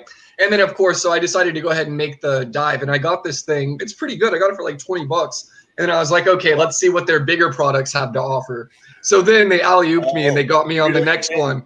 Yeah, exactly. So then on the next one, I purchased a larger product that would have had a larger, you know, payout had it actually come through. But all I can say is maybe it got lost in the mail. Who knows? Yeah, maybe. Can you play Pong on it? That's what I want to know. You could, yeah. It wouldn't run Skyrim, but it does run Super Mario. That's a scary thing, Jim. That do you know what Pong is? And I do as well. I remember having a old-fashioned TV, and that was the first video game. And you were just sitting there, just trying to put that ball through that wall, and it was the most boringest game that has ever been created. But it definitely brought the video game madness to us. Yeah, I mean, you know, nonetheless, I'm sure it was very interesting for a lot of young kids to see something even as trivial as a ball bouncing off of the border. You know what I mean? They'll be like, wow, it comes off the same angle every time. Okay. I admit I was one of those kids, and more importantly, when I went to my local corner store or bodega, depending on where you live, what you call it, it's all the same. Asteroids. Yes. Oh, yeah. Oh, of course. Oh, man. I just wanted to get that on my phone still. I just wanted to get my initials in the top 10. And I think we all want that. Whether it was Asteroids, whether it was cool. There was a number of those games. You know, we all remember Mario running around trying to do those little jumps and trying to get the barrel and all of this other craziness. Marvel's advanced for me. I'm telling you. I cannot believe nobody has brought up Pitfall, the game that never ended. It's an interesting game. It always comes up in the periphery. Why did it never end? Did it just go on and on forever? It just kept going. And you would always fall in a pit. But jumping across the alligators. Then you'd go down, you have to climb down the rope, and then you'd swing across. Amazonian simulation. I thought phasers were cool on Star Trek.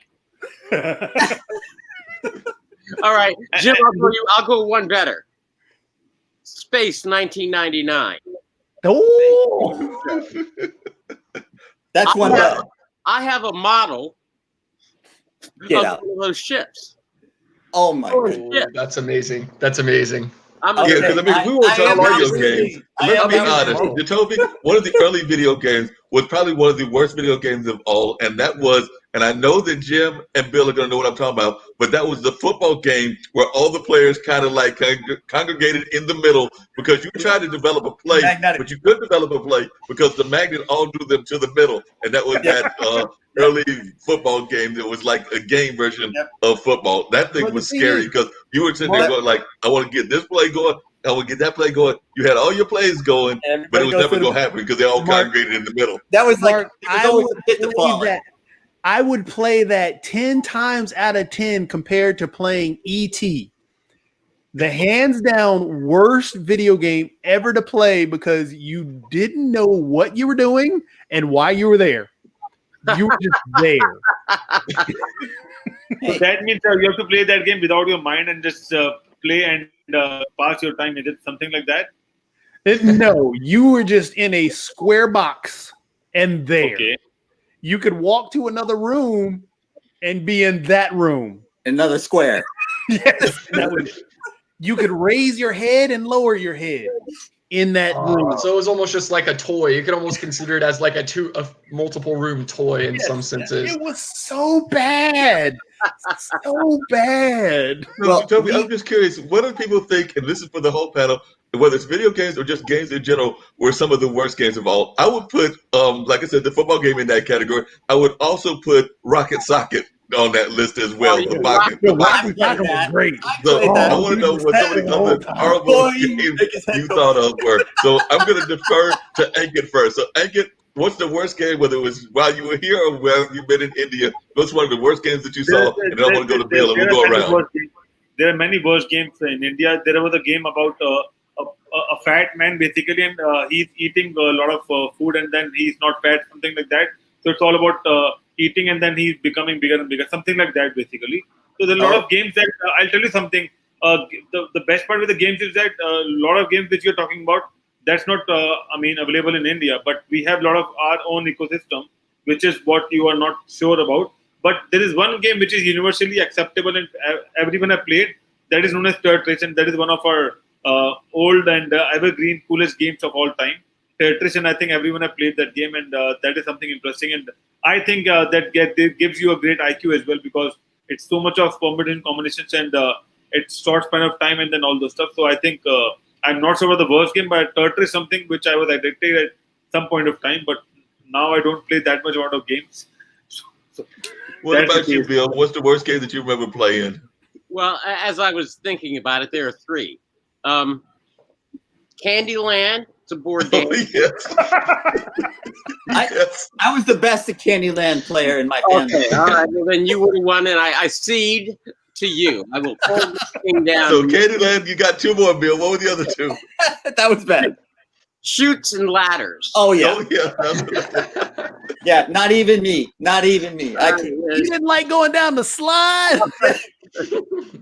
And a third Bill, one. you remember games that were just text-based, don't you? Adventure, just text-based. No videos, no nothing.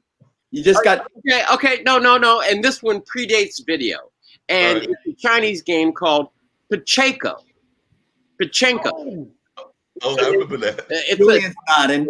It has a screen. It's got a whole bunch of pegs in it, and you got some balls, and you pull it like a slot machine. It sends the ball up, and all it does is come down in a random format. And if it goes in, then you get some trinkets. It's like a psychic ability test. Yeah, that game was Never horrible. a random number generator. You're absolutely right. I want to hear Jim's games and everything. I do have a game that I think our current person is occupying 1600. I think he played it way too much as a kid, and everybody's going to think that I'm thinking Monopoly because he definitely played Monopoly. But I think he actually bought a set of Risk. If you remember the board game Risk, I absolutely think that I love Risk. I don't think he could understand Risk. I loved Risk. I played that a lot. Yeah, Risk was fun. Kamchatka. That's the only reason I knew that place existed. That's awesome. So, Jim, what were some of your worst games? Oh, some of my worst games? Jim, and then Jim. We'll go for you, Toby. Then we'll go to Jim. Jim? Oh, my worst games. Well, I think Chutes and Ladders was just a horrible memory to remember, and that was one that I would be willing to play anybody, anytime, at any game, any board game. It didn't matter. So but that was one that I just couldn't handle. But I just can't think of a worse game because I loved everything. And if you had a board and it was something you could play against someone else, I'm in. But Jim, we are talking about console-based games basically. So games which you play on a television or maybe on a device or something like that. Yeah, you see, I got into chess and all of this stuff. I think chess activates your mind, your frontal lobes, and I think the video games. And I'm sorry to Toby to tell you this, but I think it just requires a hyperactive spinal cord, and it's all about reaction. And I think the next generation is going to have better thumbs than this one. See, I'm going to convert you because I'm going to get you on some good games. Yeah. But see, I met you too late in life. Got any bits? So, Jacoby, whether it's a video game or a board game, what are some of your worst games? I mean, I'm kind of like Jim. I love all games except for E.T. I hated E.T. with a passion. I hated E.T. There was a game, I think it was called Outlaw on the Atari, where it was just basically two guys walking across, and then you turn and shoot. And there was one. If you push the button faster than the other guy, you died, and that was all. Yeah. That was the whole point of the game. I'm like, yeah, give me something. Right, give me at least some storyline, something. Yeah, more than that. Yeah. What was your worst game? Yeah, so it was really hard for me to actually think of a game that is just the worst because, I mean, whenever you look at it, it's like, what exactly makes a game a good game besides a good story, which almost like limits it to the ability to contain those things like in memory and whatnot. But what really disappointed me was actually the sequel to Tetris. So the Tetris 2 game it was just so much worse than the actual Tetris game itself. That it was a major letdown. So that was probably like the most disappointing experience I had with a game where I was like, I'm definitely not playing this. Season 2 of Westworld. It's like Season 3 was worse than season 2. Yeah, okay. I only saw like half those the season were 1. horrible. So. Jacoby, this is the question. This is actually for everybody on the panel. One of the things I love about games, and you actually alluded to it, Jim, was the fact that board games are all about networking and like having that family moment and things of that nature. That's one of the things that I loved about board games. When I go to my aunt's house, we play it's basically dominoes, but it has another name and everything. It's called spinners, but it's basically dominoes. We play that. We play a couple of other board games, but they're games where you're actually involved in having that family competition. Do you feel that same kind of competition when you have family over from the video games? Because that's something that I think that I miss, because my nephews are oftentimes they're on their Game Boys, they're playing things of that nature, so they're playing the various games, and I don't know that they have the same kind of community feel as some of the board games. So I was just wondering your take on that, Jacoby, and I'd like to hear from everybody else as well. First, to touch on the community aspect, I can touch back on asking Julien the question: have you tried Tetris 99? So yes, I actually love Tetris Battle Royale. Yeah, they just moved Tetris Battle Royale to the mobile game, right? Yes. Yeah. Oh, I love that game. And yes. Mark, that's an example of community itself, because that's what games are about. Games are, as much as board games were about bringing, local people that are sitting right in front of you. Yes. Hey, let's play Monopoly, or let's play Risk, or let's play Trouble, whatever you want to play. Video games off ladders. Video games offer that via technology, but broaden the base. So Fortnite, for example, I built a community of Fortnite players that's sitting around about 400 people right now, and steadily growing because kids want to play with friends and kids want to play with groups of people. And this is adults as well. There's a game right now. The number one game being watched on Twitch is a game called Fall Guys. Fall Guys is no more than just a race to the finish line. It's a battle royale setup where you have 65 players, I think, go into a room, and you have different competitions. So in round one, You have a race to the finish line. However, it's an obstacle course. So it's going to take the top 37 people out of that obstacle course, whoever makes it there first. And the obstacles, you can fall off a cliff and you have to or start over. You can get hit by a bus. Yeah. I mean, there's just so much to that actual game. It's the number one game being watched, but it's a whole community. You have a ton of people that are calling their friends to play the game, and you can only have 4 people that you talk to at a time in the game. So you're trying to figure out different angles. Hey, what's coming down the hallway? Because I can't see. I haven't made it down there yet. Is the ball coming at me? Then you get to another round where you're working as a team to push a ball into a hole before this other team in the next lane to you is doing the same thing. And games are all about community and the social aspect, because we are social in nature, and the video games themselves have figured that's a huge draw. And that's a misconception that a lot of individuals have, that stigma that sticks in the video game industry, that hey, it's just a bunch of kids playing in their basements with their grandmother or in their grandmother's basements, but it's not. These kids want to get out and be social amongst those that are akin to what, or like what they like. Yeah. It's just like, if I like the NBA, I would love to go to an NBA game, because I got other people there that I can chit chat with and say, oh, Kevin Durant just made that shot. Or, hey, Kyrie Irving, he can dribble around anybody. But it's the same thing with players of Fortnite to players of Road Company to League of Legends to Hearthstone to whatever you want to play. They want to get out and play with their other buddies. And they would along those same lines, I just wanted to add that, because I agree with you, and I just wondered your take on it. But my younger brother, and I've only got one brother, but my brother actually, one of his best friends was actually, they were playing a video game. I want to say it was Call of Duty, or one of those more like action-oriented, going in military type games. But they were playing when his good friend was in, I want to say New Jersey or Philadelphia. At some point, he needed to move, and so it was from the friendship that they built in that game that he actually moved to North Carolina. So they actually built a friendship, and it actually helped him find another job, and the job is actually closer. So one of his good friends is a friend that he met through the video game community. So to touch back on what Julien said earlier in the conversation, video games have such a broad reach in. People don't understand how broad of a reach it is in the technological world to even the legal world, because you have to come up with, if you're creating a video game, you need the copyright license, you need all the IP legal end of things that you have to go into. That's an actual business that people have dedicated just to that form of legal. And people can go into that world.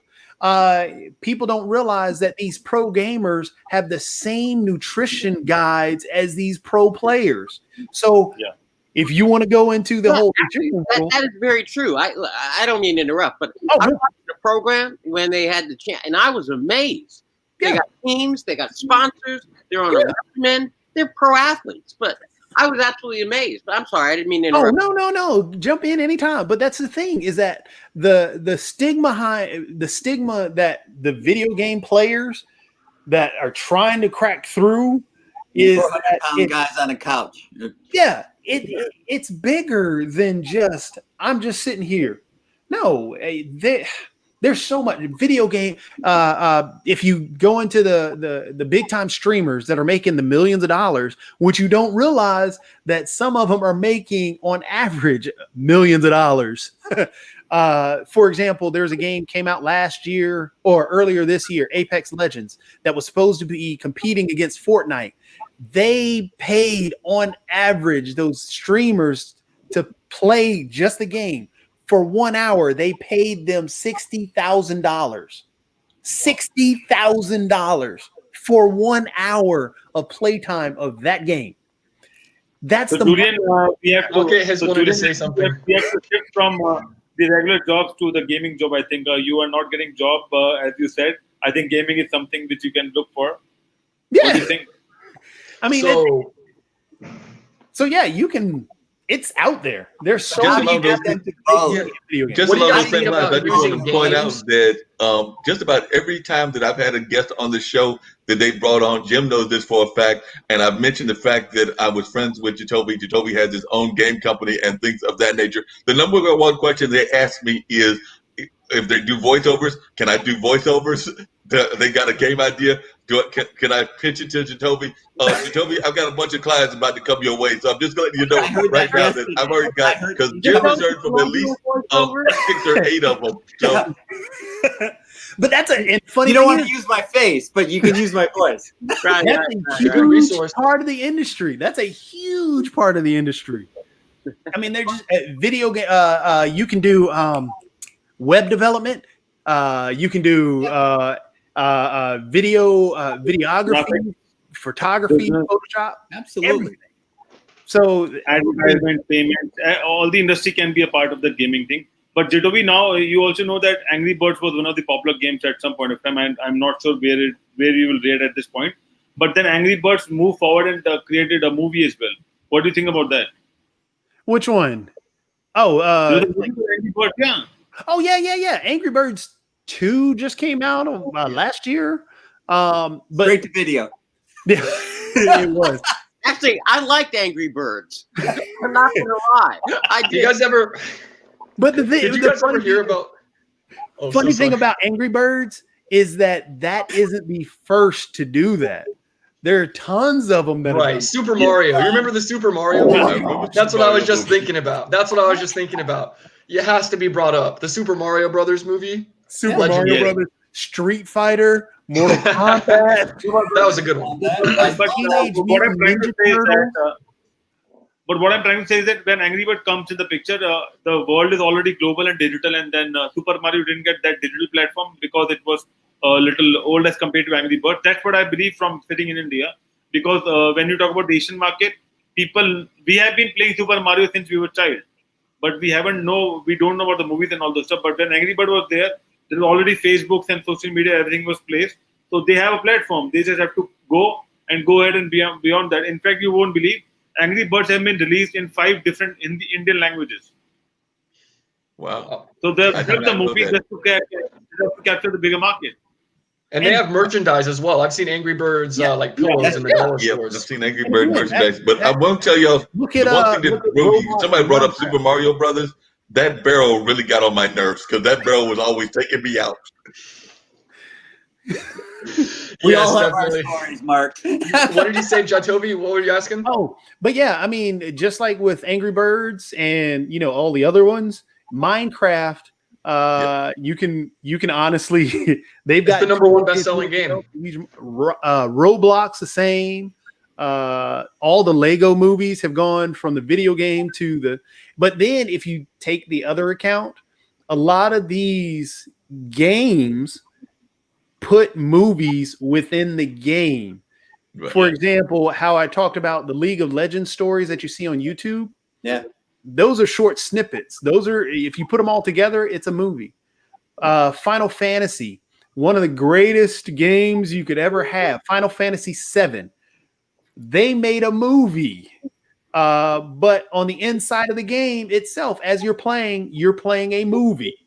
So, yeah, I mean, yeah, that's the game. That's like with Kingdom Hearts 3. Did you ever play that? Remember Yozora? Whenever you go to the Toy Story world, and then there's like an entire anime in this fictional, Toy Story universe, and then you get stuck inside of the TV of that game. So it's like you're playing a video game character's video game. And it was really interesting because the graphics for their video game was much better. They were much better than the graphics for the actual Kingdom Hearts game. So it was just really interesting to see. Yeah. One of the coolest things, it's a game that actually just came out just recently, Dragon Ball Z Kakarot. If you are a Dragon Ball Z fan, you play Dragon Ball Z Kakarot, and you're actually playing the whole anime series. So that's a whole 800 some odd episodes that you're actually playing, and you're recreating that as you're playing the game. I mean, you're really. Yeah, I love the Dragon Ball Z games. I have both of the Xenoverse games, and nice. yeah, so what Dragon Ball Z does, it often has this kind of idea where it's like they somehow manage to package the old history again, and then they try to make a spin on it, but they definitely do that. But with the Xenoverse, the idea was that there would be like some little glitches that would occur that would prevent things from happening like they were intended to in the series. And so in Xenoverse, it's kind of like you're going through the series, but it's like you're going and making sure things in the series happen, and then there are some interesting like meta villains that you go against that weren't in the original series. But yeah, Dragon Ball Z is really creative with how they package old history, in my opinion. Bill is looking very puzzled, so I wonder what games they're playing over there in DC and things of that nature, because they got to be playing some video games. I know that those folks that are definitely involved in politics, like some of those aides, have to be playing some video games. So I want to know what video games they're playing in DC. Okay. Probably Tetris. Yeah, they're playing ping pong. Candy Crush. With your school. With your future. Yeah. You know, they're playing EP with policies. You know, they're going from one room to the other and raising their hand. They're not socially distancing either.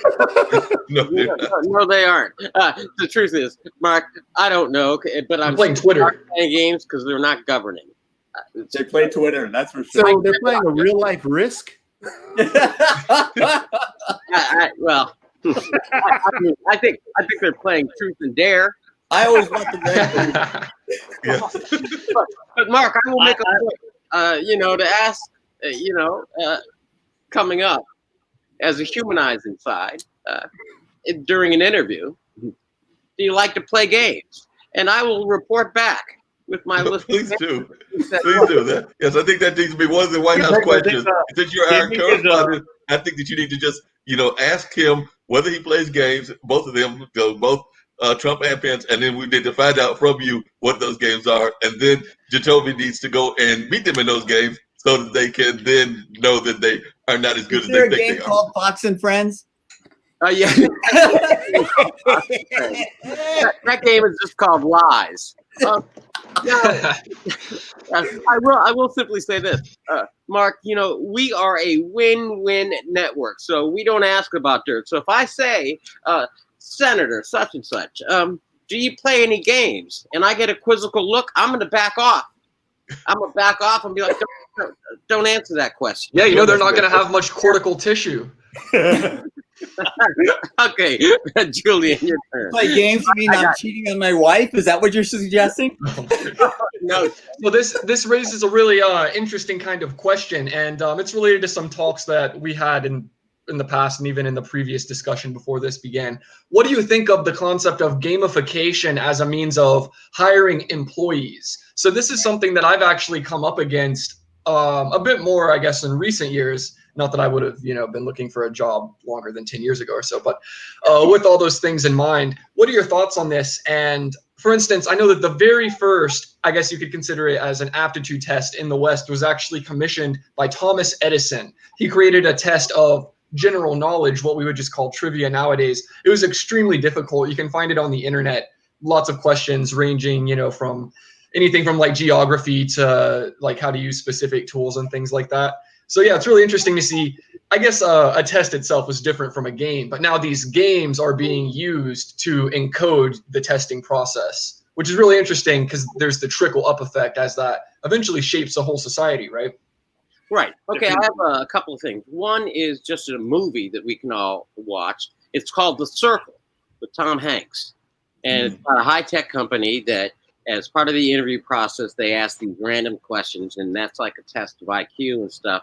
It made no sense. I vaguely remember that was loosely based on the interview techniques of Apple, but I think a couple of things. I think that the gamification of interviews has always gone on with regard to people, because people by nature and employers by nature want to bring in their own. So, and it's across the board. I know in the legal field, they're looking to see what they can get out of the junior associate or associate to be. and different ways. Whether it's a question, whether it's a game, whether it's anything. The ultimate goal, though, I would say for your subscribers, Jacoby, is that it's a game of exclusion, not inclusion. Anytime there's an initial threshold or a test or that is not subject matter based, then it's a game or a test of exclusion. So, but at least in the political world, I can tell you that Donald Trump has taken that to a brand new level. He hires and he fires and everybody's acting. So basically, he just plays Celebrity Apprentice, but with politics. That's exactly right, Mark. I'm listening. But in a nutshell, Julian, that's what I would say. Agent. But the version update available. Sorry. Who did this? We got a version update available. That's a wonderful thing. I am busted. I've not updated my computer. That's okay. These things happen. So we haven't updated our presidential unit. Yes, you got to update that computer and everything. But he doesn't even. Jacoby, I got to bring up another game that I think was based on a video game, but was it War Games, which was also a movie based on some video games and things of that nature? Because I know I'm dating myself, but I definitely remember that movie, War Games.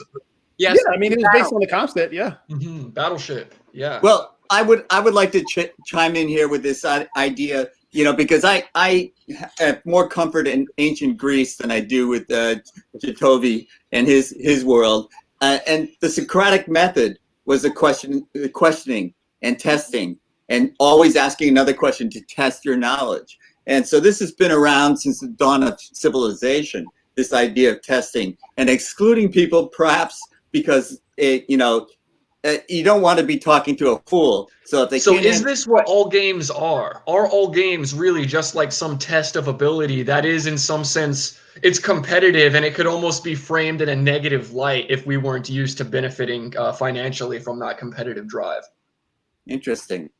What do you think? Good point. I mean, there'll always be a loser, right? So yeah, I mean, any competition would be that, wouldn't it? Yes. Yep. I agree. You have a winner or a loser, and that's just life in general. I do have a question for Jacoby. One of my platforms that I use for my thing and everything is Twitch. I know that you're a Twitch master. I've actually got 2 other things to be an affiliate. I have not figured out how to get subscribers. So for those that are watching that are into Twitch, what's the key to getting subscribers? Because I got 2 of the things. I've put enough content in, but the subscriber thing is killing me. I'm not getting anything in terms of subscriber traction. So what is the key? I don't have an answer to that. I wish I did, because then I'd have more subscribers. I mean, yes, I have followers, but no, I mean, it's just the grind. You have to create content. You have to create stuff in the background that people want to see. You have to make it exclusive to subscribers. You're creating a TV station.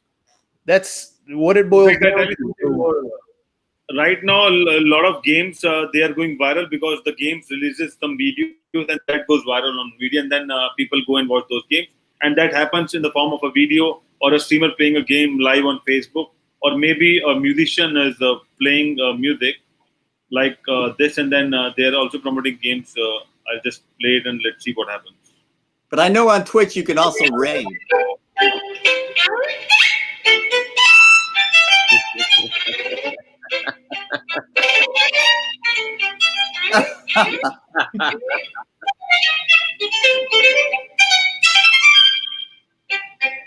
Oh, we found the secret life.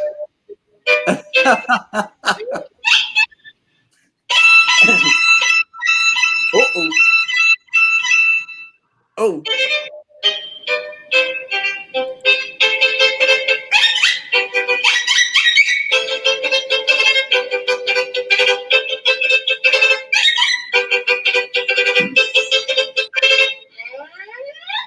I think I'm a chess guy for a reason.